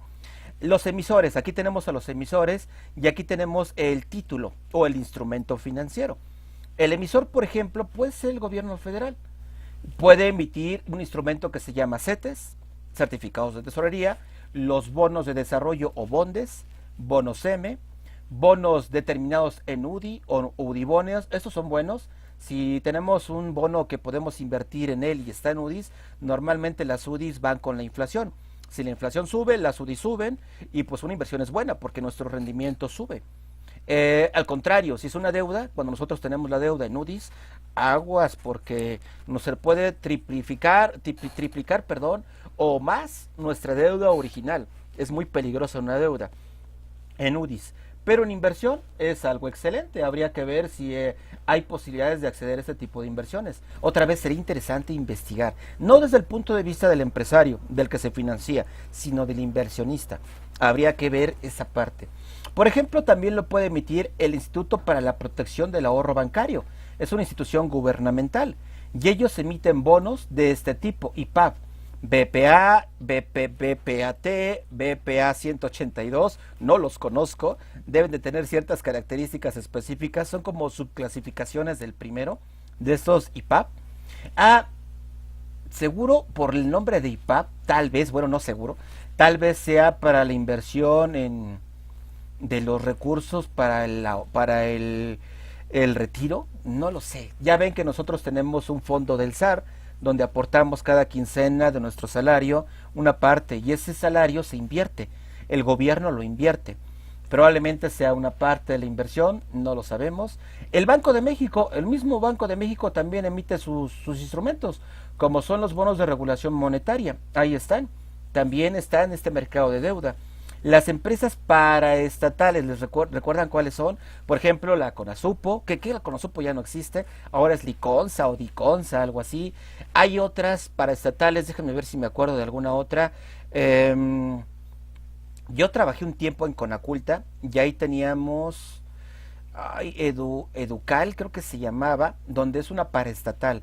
El FIC, el fideicomiso, el Fondo Internacional Cervantino, el Fideicomiso Internacional Cervantino, que se lleva a cabo en Guanajuato. En aquel entonces, cuando yo estaba allá, no sé si ya estaba en proceso de transformación, pero en aquel entonces era una entidad paraestatal. Era privada, pero Conaculta la financiaba con recursos del gobierno federal. Yo me encargaba de esa parte, así que lo sé a ciencia cierta, en aquel entonces. Después yo me salí de ese trabajo y ya estaba en transformación. Me parece que ya iba a convertirse en una entidad del gobierno federal netamente. Así que tenemos otras como Educal, como Liconza, el FIC, entre otras que son paraestatales. Esas empresas también, como ya les comentaba al inicio de la sesión, también pueden emitir instrumentos de deuda, incluso instituciones públicas. Así que no nada más las empresas, otra vez reitero, sino las instituciones 100% públicas. Ellos pueden emitir certificados bursátiles y bonos también. La banca comercial, Bancomer, Serfín, la que ustedes quieran, igual. Ellos, por ejemplo, emiten aceptaciones bancarias, certificados de depósito, bonos bancarios, certificados bursátiles, obligaciones bancarias y pagarés. Ahí tenemos a la banca. Empresas privadas, que era de lo que nos está hablando nuestra presentación. Claro, las empresas privadas, recuerden, ya sean las públicas o las privadas, esas pueden emitir papel comercial, obligaciones privadas, certificados de participación ordinaria, pagarés, certificados bursátiles. Y luego, además de las instituciones públicas, el gobierno estatal o municipal también. Es decir, el gobierno del Distrito Federal, o el gobierno, no sé, del estado de Morelos, o el gobierno de Sonora, cualquier gobierno, o los municipios también. Los municipios que haya en el estado donde nos encontremos también pueden emitir esos instrumentos de deuda, como son los certificados bursátiles, igual que las empresas privadas. Y bueno, entonces decíamos incluso en otra sesión, les comentaba un ejemplo que el gobierno federal, estoy buscándolo, aquí está, emite estos bonos y estos bonos. En Estados Unidos y muchos países del mundo también hacen lo mismo. El gobierno federal los emite y les comentaba que China ha comprado muchos bonos de Estados Unidos y Estados Unidos, este siendo Estados Unidos, le debe una gran cantidad de recursos a China. Dicen que es imposible que le llegue a pagar, que no va a poder, es imposible que le pague. Así que China tiene un control financiero a Estados Unidos por parte de esos bonos que les ha comprado. Así, bueno, interesante, ¿no? Este tipo de estrategias que llevan los países. México, por cierto, también le ha comprado bonos al gobierno estadounidense. No sé si son muchos, pero sí es una muy buena cantidad que le ha estado comprando. Porque, pues bueno, con eso garantiza, ¿no? Está invirtiendo el gobierno mexicano, confía en la economía estadounidense y les compra, porque les va a generar un buen rendimiento en cierto tiempo. Pues bueno, eso lo veía hace ratito. No me metí de lleno a ver esos detalles del gobierno mexicano, cuánto le ha comprado, cuánto le debe a Estados Unidos, cuánto estamos recibiendo, pero también lo hace, ha estado invirtiendo en ese país. Continuando con el mercado de deuda, los títulos que se comercializan en este mercado, ya los veíamos, aquí están, me voy a regresar rápidamente, son todos estos que acabamos de ver. Y aquí nos da la diapositiva de nuestra universidad, nos dice algunas clasificaciones. Por ejemplo, se pueden clasificar por el plazo. Pueden ser a corto, a mediano y a largo plazo. Corto es de 0 a 1 año. Mediano es normalmente de más de 1 a hasta 5 años. Algunos dicen que no, que es de 1 a 3. Así que bueno, hay diversos criterios. Y de largo plazo, pues es mayor a 3 o 5 años. A 10, a 20, a 30, 50 años, dependiendo. También se pueden clasificar por el emisor, ya sea una entidad pública o una entidad privada. También se clasifican por el riesgo, con o sin grado de inversión. Bueno, grado de riesgo, yo creo que se quería referir la diapositiva, eso ya también lo hemos comentado. Si es alto el riesgo, pues normalmente el rendimiento va a ser muy atractivo. Si es bajo el riesgo, el rendimiento normalmente va a ser moderado. También podemos encontrar una clasificación respecto a la tasa de interés. Una tasa fija normalmente es una clasificación de bajo riesgo, o una tasa variable, que estas normalmente son de alto riesgo, o indexada. Esta quiere decir que es como un híbrido entre estas dos, puede irse modificando esa tasa de acuerdo a ciertas características que se estipulan en el mismo título. Puede ir variando incluso. O también podemos encontrar otra clasificación por sus características legales. Por ejemplo, los pagarés, los certificados bursátiles u otros. Es decir, el tipo de documento. y cómo está soportado, qué características tiene, si es un título de crédito, si es nominativo, si es al portador, sus condiciones, su naturaleza legal, etcétera, etcétera. Hay diferentes, como los veíamos aquí, muchos títulos, aquí ya están especificados cada uno de ellos y cada uno está regulado, tiene sus propias características legales. No son, por ejemplo, si yo soy una empresa y quiero emitir deuda, quiero emitirla en una bolsa de valores, ¿qué tengo que hacer? Tengo que cumplir diversas características para que me permitan emitir esa obligación, bueno, o esa deuda, mejor dicho. Y si cumplo con todos los requisitos legales, entonces se me permite con el intermediario ponerla en ese mercado y entonces ya me olvido de todo, el intermediario es el que se arregla con el inversionista, yo recibo dividendos y claro, estoy obligado a pagar la deuda y los rendimientos, yo pagaría los rendimientos, dije los recibo, a pagar los rendimientos y la deuda en un periodo determinado, ya sea corto, mediano o largo plazo, como veíamos aquí. Continuamos. Pues sería todo la clase del día de hoy. Con eso terminaríamos la sesión. ¿Alguna duda, Rosaura, de respecto a lo que hemos visto en cuanto a los temas? No, de igual, igual que la clase pasada está llena como de demasiada información. Entonces está bien. Es mejor solo tener dos clases en la materia. Ok, Rosaura, sí, lo que me comentabas, ¿no? La clase anterior, que es mucha información en muy poco tiempo, a veces es un poquito, lo entiendo, es un poquito complicado asimilarla. Y sobre todo, ¿no? Porque pues tenemos otras obligaciones, trabajamos, o tal vez tenemos nuestra familia, etcétera. Sí, sí, lo entiendo perfectamente. Pero bueno, de eso se trata, de apoyarnos y de que cualquier duda que tengan, pues los pueda apoyar y llevemos a buenos términos nuestra materia. Y sobre todo nuestro aprovechamiento de la materia, claro. Vamos ahora a la tarea. Aquí está la tarea que tenemos para esta semana, es nuestra semana 5. Nuestra tarea se llama reporte final y esto lo copié, claro, de las instrucciones que están en la plataforma. El objetivo de la tarea, como dice aquí, es elaborar un reporte. Un reporte en el cual vamos a imaginar que nosotros le vamos a entregar a nuestro director financiero de la empresa la información acerca de dos problemáticas analizadas sobre el rendimiento financiero. Recuerden, rendimiento financiero, estamos hablando del interés o del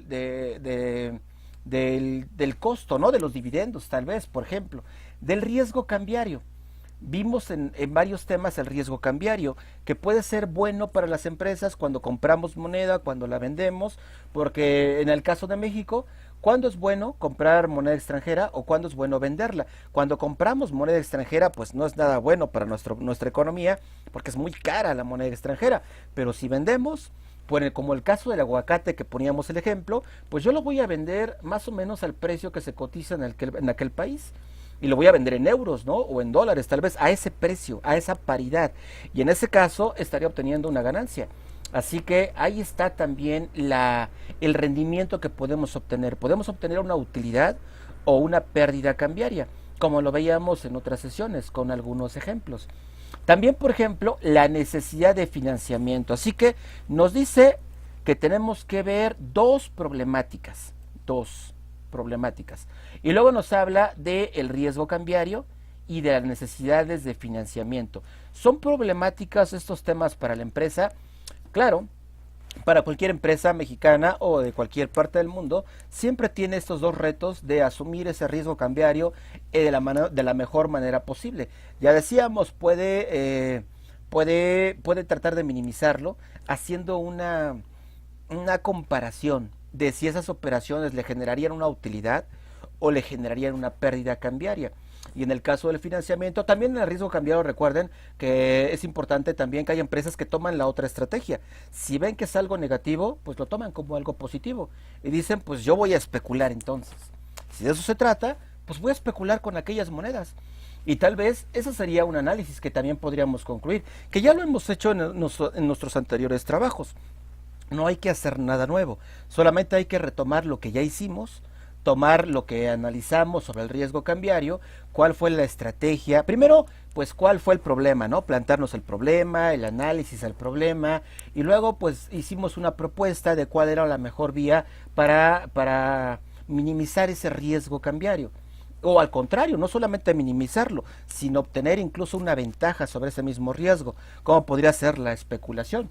Y en el caso del financiamiento, también hicimos un estudio sobre esa parte, cuáles son, vimos dos opciones a nivel nacional o internacional, o una nacional y una internacional en su caso, viendo cuáles eran las mejores posibilidades que tenía la empresa para afrontar el problema de los intereses, de las tasas de interés. De hecho, en nuestro avance anterior nos pedía la actividad que concluyéramos cuál era la importancia de los financiamientos hablando de las tasas de interés, que era el principal problema, ¿no? De obtener un financiamiento, porque de obtenerlo es relativamente fácil obtenerlo en nuestro país, cumpliendo los requisitos, mientras yo no sea moroso, no esté en el buró de crédito, tenga un ingreso fijo o más o menos estable y demás circunstancias, es muy fácil que me otorguen un financiamiento. Bueno, es algo accesible, no es tanto es el problema. El problema son las tasas de interés, que en México llegan a ser normalmente, como ya hemos visto, muy elevadas, comparándolas con las tasas de interés internacionales, que hemos visto que en otros países, por ejemplo, pusimos el caso de Alemania, que estaban en ¿qué? 3.40 y tantos por ciento, algo así, de un banco, que solamente investiga un banco. Habría que ver varios bancos, no solamente Alemania, es una investigación exhaustiva la que tendríamos que hacer. Pero, por ejemplo, ahí están esas necesidades de financiamiento. Incluso dentro de las necesidades de financiamiento, no solamente podemos tomar en cuenta el préstamo bancario, que es una de las que más conocemos seguramente, el préstamo bancario, sino también colocar deuda.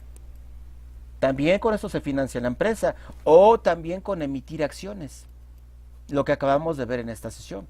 Cualquiera de estas dos estamos hablando de unas opciones de financiamiento que hemos revisado, tanto a nivel nacional como a nivel internacional. También vimos los eurobonos y otros instrumentos donde podemos colocar deuda con el gran público inversionista internacional, y también ahí podríamos acceder a ciertos capitales o a ciertas inversiones también en ese caso. Difícil, todavía ese tema creo que es más complicado. Sí, Rosaura, adelante. Por lo que tengo entendido, bueno, leyendo un poco, es como sobre las dos que propusimos el trabajo pasado, ¿no? El cuadro. Es que el trabajo pasado de la semana 4 solamente vimos lo del financiamiento. Solamente vimos comprar una propuesta, dos propuestas nos decía. No nos especificaba si nacional o internacional, pero nos decía dos propuestas de financiamiento, montos de interés, condiciones, plazos, etcétera, etcétera, y los requisitos, ¿no? Para poder accederla. Y una vez que comparas esas dos, pues decide cuál es la mejor, argumenta por qué, pero se refería solamente a las necesidades de financiamiento. Aquí nos está pidiendo el trabajo final que también incluyamos el riesgo cambiario. Son esas dos. Riesgo cambiario. Pero no, también no únicamente sería en el caso de que llegara a ser en otro país, porque por ejemplo en mi caso nada más fue como de un país, del mismo país. Mm, ok, sí. Bueno, por ejemplo, si en tu caso no aplica lo del riesgo cambiario, yo lo que haría es sí tratar ese tema, porque me lo está pidiendo la tarea. Pero al final pues diría específicamente eso, que la empresa que escogí pues no tiene ese problema, no ha asumido ese riesgo porque pues no le afecta, ¿no? No compra y vende al extranjero y por lo tanto pues no tiene alguna pérdida de estar en esa situación. Pero, por ejemplo, yo incluiría, a pesar de no estar en eso, podría ser una oportunidad para que la empresa obtuviera un ingreso adicional, precisamente con la especulación de la divisa. Probablemente yo haría algo por el estilo, pero sí, nos lo está pidiendo la tarea este tema del riesgo. Sí, adelante, Rosaura. Ahí es en donde entraría en donde no sería como la mezcla de las tareas, porque Sí, ahí es en donde entraría la 3, ¿no? no me acuerdo, creo que sí era la 3 o la 2. La 3, ¿verdad? Que habla de divisas. Es Entonces correcto. sería como de lo mismo que ya vimos Exacto. el reporte, ¿no? Es totalmente cierto, Rosaura. Así es, no hay que hacer nada nuevo. ya todo lo hemos analizado en otros avances. Revisen sus avances, el uno, el 2, el 3, todos los que llevamos, hasta el 4, y de ahí tomen la información. Yo sí, yo lo aprovecharía tal vez para complementarla. Si algo no tuve en esa ocasión, algo me faltó o me quedé corto tal vez en algún tema, pues igual y aprovecharía para poderlo complementar y dar una información más completa. Pero ya no hay que hacer mucho, una investigación como la hicimos durante todo nuestro curso, sino tomar lo que ya investigamos, yo lo afinaría y pues bueno, lo que aplicara para nuestra empresa, pues ya dar una propuesta en concreto, cuál nosotros creemos que podría ser la mejor opción. Especular o tener esa planeación para las compras y ventas, importaciones y exportaciones, y que procuremos siempre tener una utilidad, haciendo una planeación, un análisis, etcétera. En cuanto a las ideas de financiamiento, pues ya analizamos algunos casos. Si por ejemplo entregaron la tarea pero no le pusieron números, yo lo haría con algún número. Pongan un ejemplo considerando los datos que encontraron. Yo pondré un ejemplo muy sencillo, traten de no complicarse lo más posible y traten de ejemplificarlo. De hecho, creo que este avance ahorita lo checamos, pero me parece que nos pide eso. Esta es la pura introducción, pero ya cuando avancemos un poquito más en esta explicación, me parece que sí nos solicita que pongamos un ejemplo. Así que bueno, les digo, no nos compliquemos, tratemos de hacerlo lo más fácil posible, lo más concreto, para poder identificar al final de cuentas, para darle a nuestro director financiero algunas opciones viables que los podamos considerar. Por cuestiones de tiempo, hubiera sido muy interesante que buscáramos opciones en el extranjero, que hay muchas y muy buenas, pero sobre todo ahí ver la posibilidad de poder acceder a ellas. Ese sería realmente lo interesante, porque encontrar la información, ahí está. El problema es cómo acceder. Ya hemos visto en unos breves ejemplos que es algo complicado poder acceder a esas opciones, pero si hubiera la posibilidad y yo encontrara esa opción, yo encantado le diría a mi director financiero, ¿sabes qué? Mira, te tengo la mejor opción que hayas visto en tu vida. Ya comparé a la banca mexicana, ya comparé las acciones aquí en la bolsa, ya comparé los tipos de cambio, etcétera. Te tengo una propuesta. Mi propuesta es esta. Mira, el riesgo cambiario te propongo que lo combatamos, lo minimicemos o al contrario, hasta lo aprovechemos con esta estrategia. Y en cuanto al financiamiento que necesitamos, no hay que irnos con la banca nacional o ponerlo en la bolsa. Tal vez podría ser, ¿no? Aprovechar que, por ejemplo, si mandamos nuestra inversión a otro país, pues podría ser de esta manera, o estaríamos colocando deuda, no sé, en un país distinto, donde haya mejores oportunidades, donde estemos adquiriendo o un préstamo bancario del extranjero, donde adquiramos tasas de interés más competitivas, mejor garantía de nuestro dinero, que no se devalúe la moneda, etcétera. No sé, algo por ahí, es lo que realmente nos pide la tarea. Déjenme continuar, voy a borrar esta parte. Decía entonces el financiamiento con base en el análisis de las soluciones a cada una, es decir, con base en lo que ya hicimos. Y sea un instrumento para que tomemos decisiones. Con esto el director financiero va a decir, va a poder analizar lo que nosotros les estamos diciendo, las propuestas que le damos, y probablemente lo que estaríamos pretendiendo es que tome una decisión aprobativa, que nos diga, estoy de acuerdo, me parece buena la investigación, así que vamos a seguir esa estrategia. Nos dice más, nos dice, para integrar tu reporte, retoma las entregas parciales. Por eso decía, no hay que investigar nada nuevo, tal vez complementarlo, tal vez.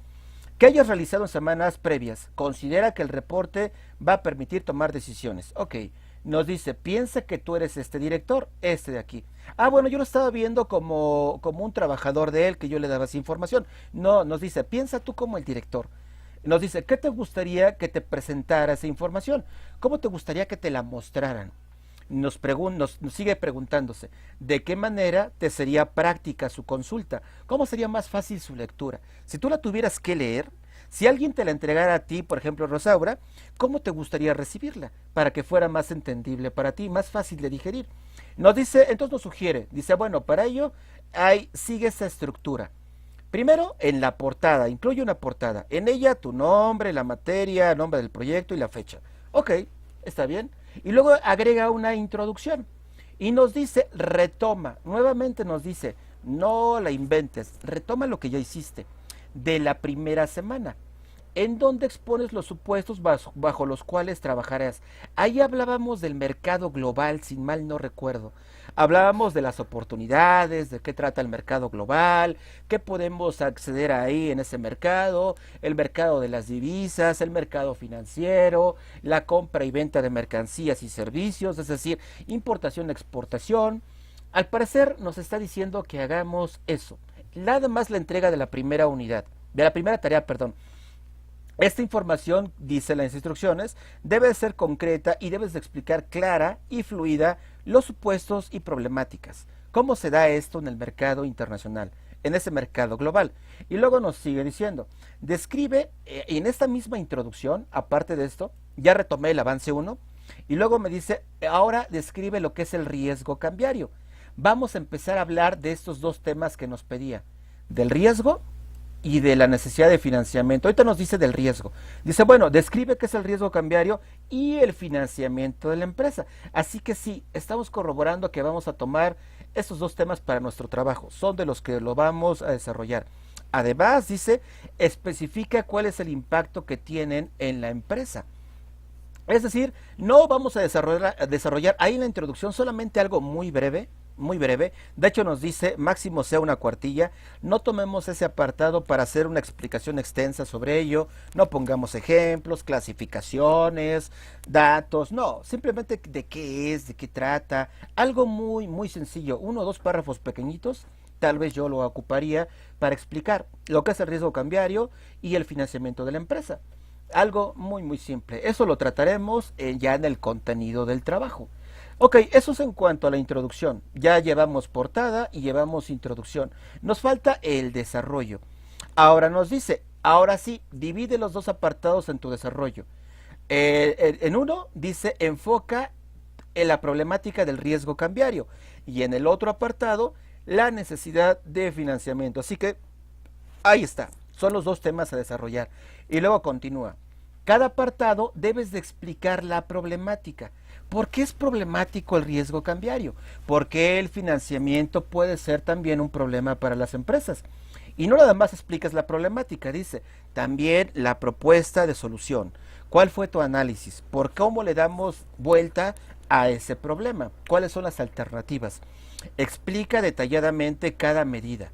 Porque ahí sí, tómate tu tiempo, explícalo de manera detallada.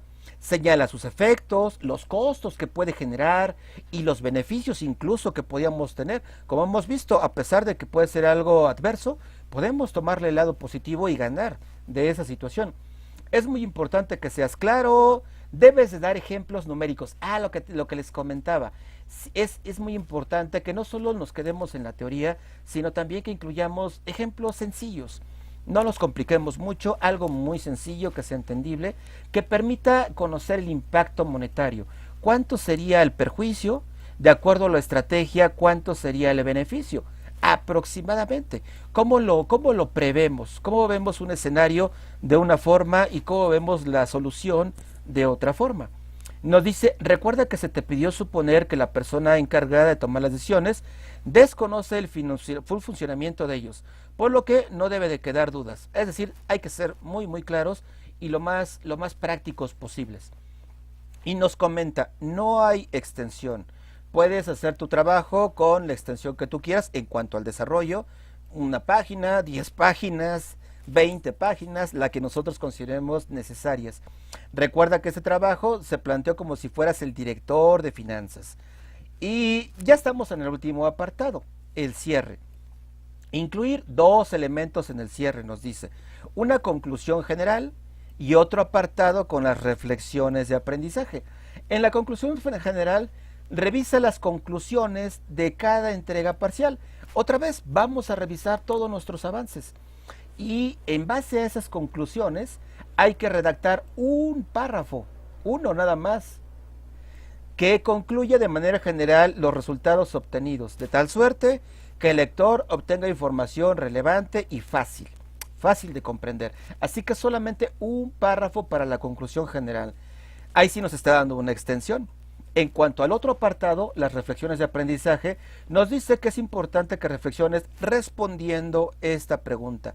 ¿De qué manera el estudio de las finanzas globales favorece tu desarrollo profesional? ¿Qué te dejó esta materia? te dejó nuevos conocimientos, te abrió nuevas expectativas. Sabemos que el curso pues fue muy rápido, es algo corto, como tú dices, Rosaura, pues en cuanto a la cuestión del tiempo, es mucha información para poco tiempo, pero lo que pudimos aprender, lo que reflexionamos, lo que trabajamos, nos abrió un panorama distinto a lo que pensábamos antes de iniciar la materia. Tal vez algunos elementos, algunos conceptos o temas no los teníamos muy claros, pero al acabar la materia, probablemente por lo menos nos abrieron nuevas expectativas. Yo, por ejemplo, pondría algo parecido respondiendo esa pregunta.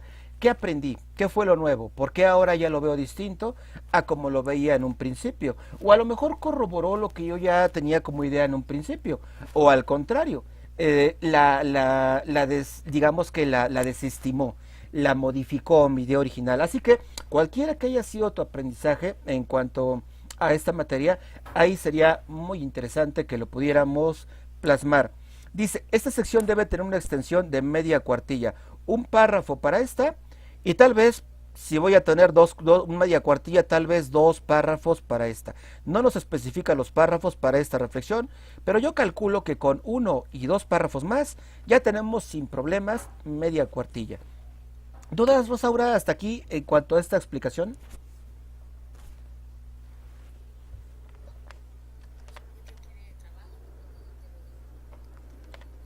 Ok, perfecto. Sí, ya no es mucho, porque ya tenemos, ya ahora es retomar todo lo que hicimos y volverlo a replantear con estos dos supuestos que habíamos comentado. Va a llevar su tiempo, por supuesto.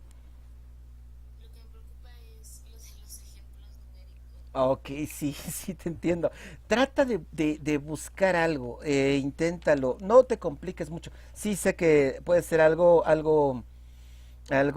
difícil, ¿no? Porque igual aquí, como hemos visto, en cuanto a créditos bancarios, en cuanto a colocación de deuda en instrumentos, llevan matemáticas financieras y pues nuestro curso no analizamos esa parte y es probable que no tengamos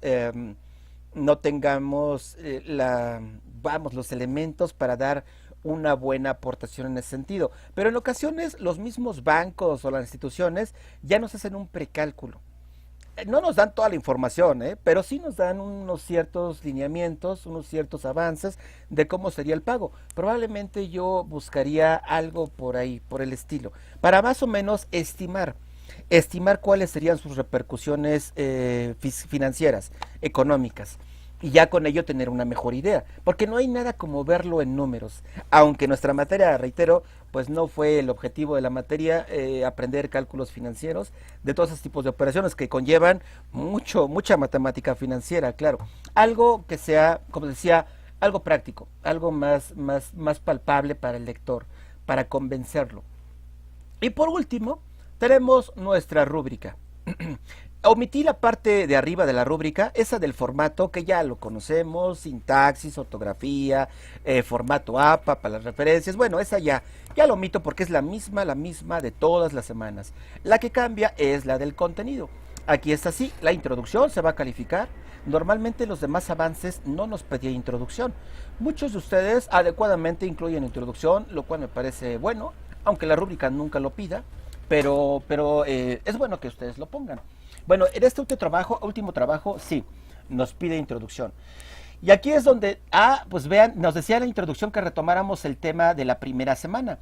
Y de acuerdo a lo que yo me acordaba, hablamos de la globalización.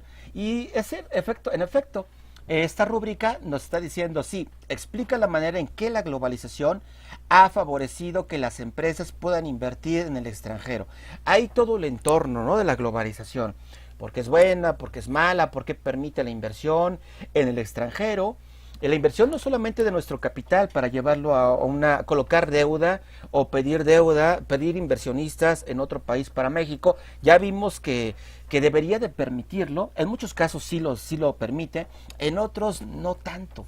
Como en el caso que comentábamos, ¿no? Por ejemplo, si yo quiero comprar un carro chino, es muy difícil que lo pueda comprar. Igual y sí lo puedo comprar, pero tengo que pagar unos impuestos altísimos de importación y un doping que estaría castigando la importación de ese artículo, que se considera perjudicial para la industria mexicana. ¿Cuál industria mexicana si no hay carros mexicanos? Creo que hay una empresa de carros mexicanos, pero es una y tiene muy poca participación en el mercado nacional. Así que en realidad quien se protege son a las mismas de siempre, ¿no? A las industrias alemanas, estadounidenses, japonesas, las mismas, inglesas, francesas, son las que están protegidas y no permiten que haya nuevos competidores. Pues en las inversiones vimos, en muy poco, hay que investigar más, por supuesto, es un buen tema para dedicarle tiempo, pero también en los pocos ejemplos que pudimos encontrar nos dimos cuenta que es muy atractivo, hay inversiones extranjeras que son interesantísimas, pero que no son tan accesibles. En un mercado global deberían de ser muy accesibles, pero bueno, pues no en todos los casos es de esta manera. Pero ahí podemos argumentar lo que nosotros querramos. Si estamos a favor de ello, que sí son fáciles, que sí las podemos encontrar, que podemos hacer esto, aquello, sería excelente que lo pusiéramos. Aquí no explicándolo, sino contextualizándolo. Se puede hacer esto, permite hacer aquello, y ya en el trabajo, ya con el análisis que hicimos, ya podríamos poner una opinión más específica al respecto. De entrada, hablar de la posibilidad que se tiene, de que la hay, como hemos comentado, claro que la hay. Es de lo bonito de la globalización, que tenemos esa diversidad. No solamente nos obliga a quedarnos con el producto nacional, sino ver las demás opciones que ofrece el mundo. Eso es la introducción. El desarrollo. Identificación de las tasas de interés, dice. Presenta información comparativa del comportamiento de las tasas de interés en los países seleccionados. Como que no va muy ad hoc, ¿no?, a lo que nos dijo las instrucciones anteriormente. Y luego nos dice que desarrollemos un análisis de riesgo. Presenta los resultados del riesgo, dice.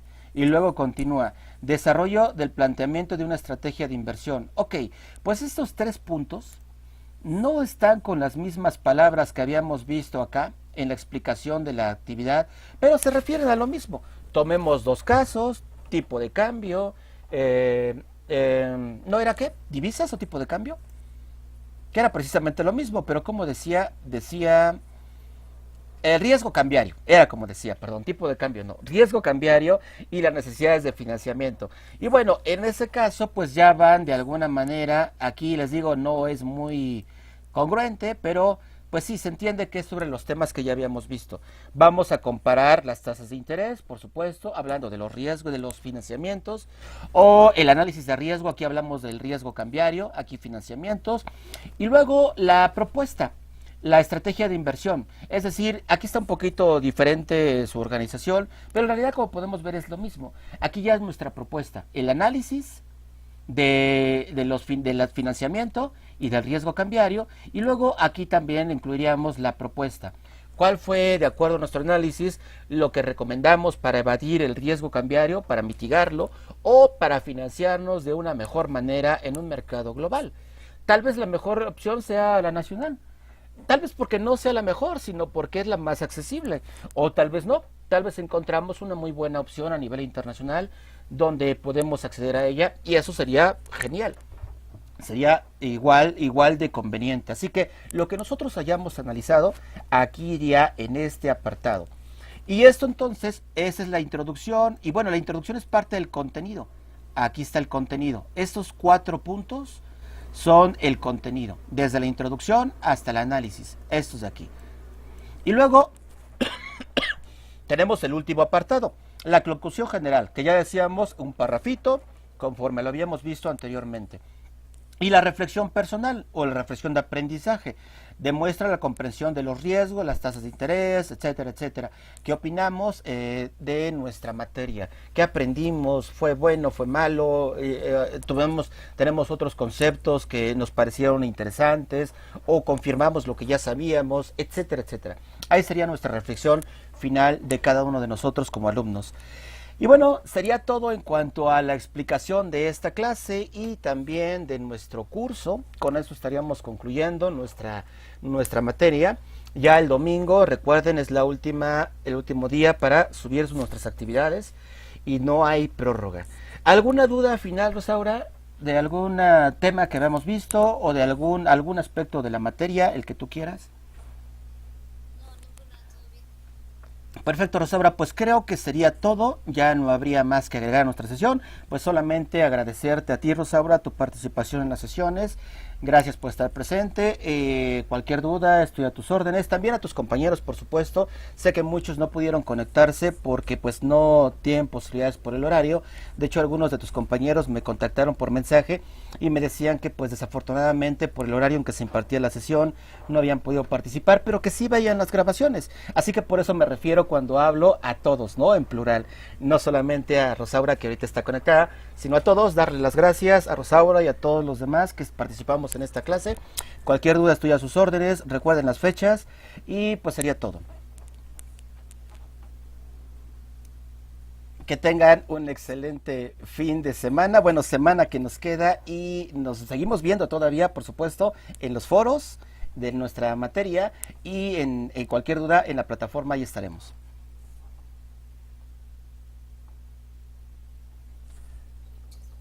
Ok, Rosera, pues ahora sí, cierro la sesión y estamos todavía en contacto.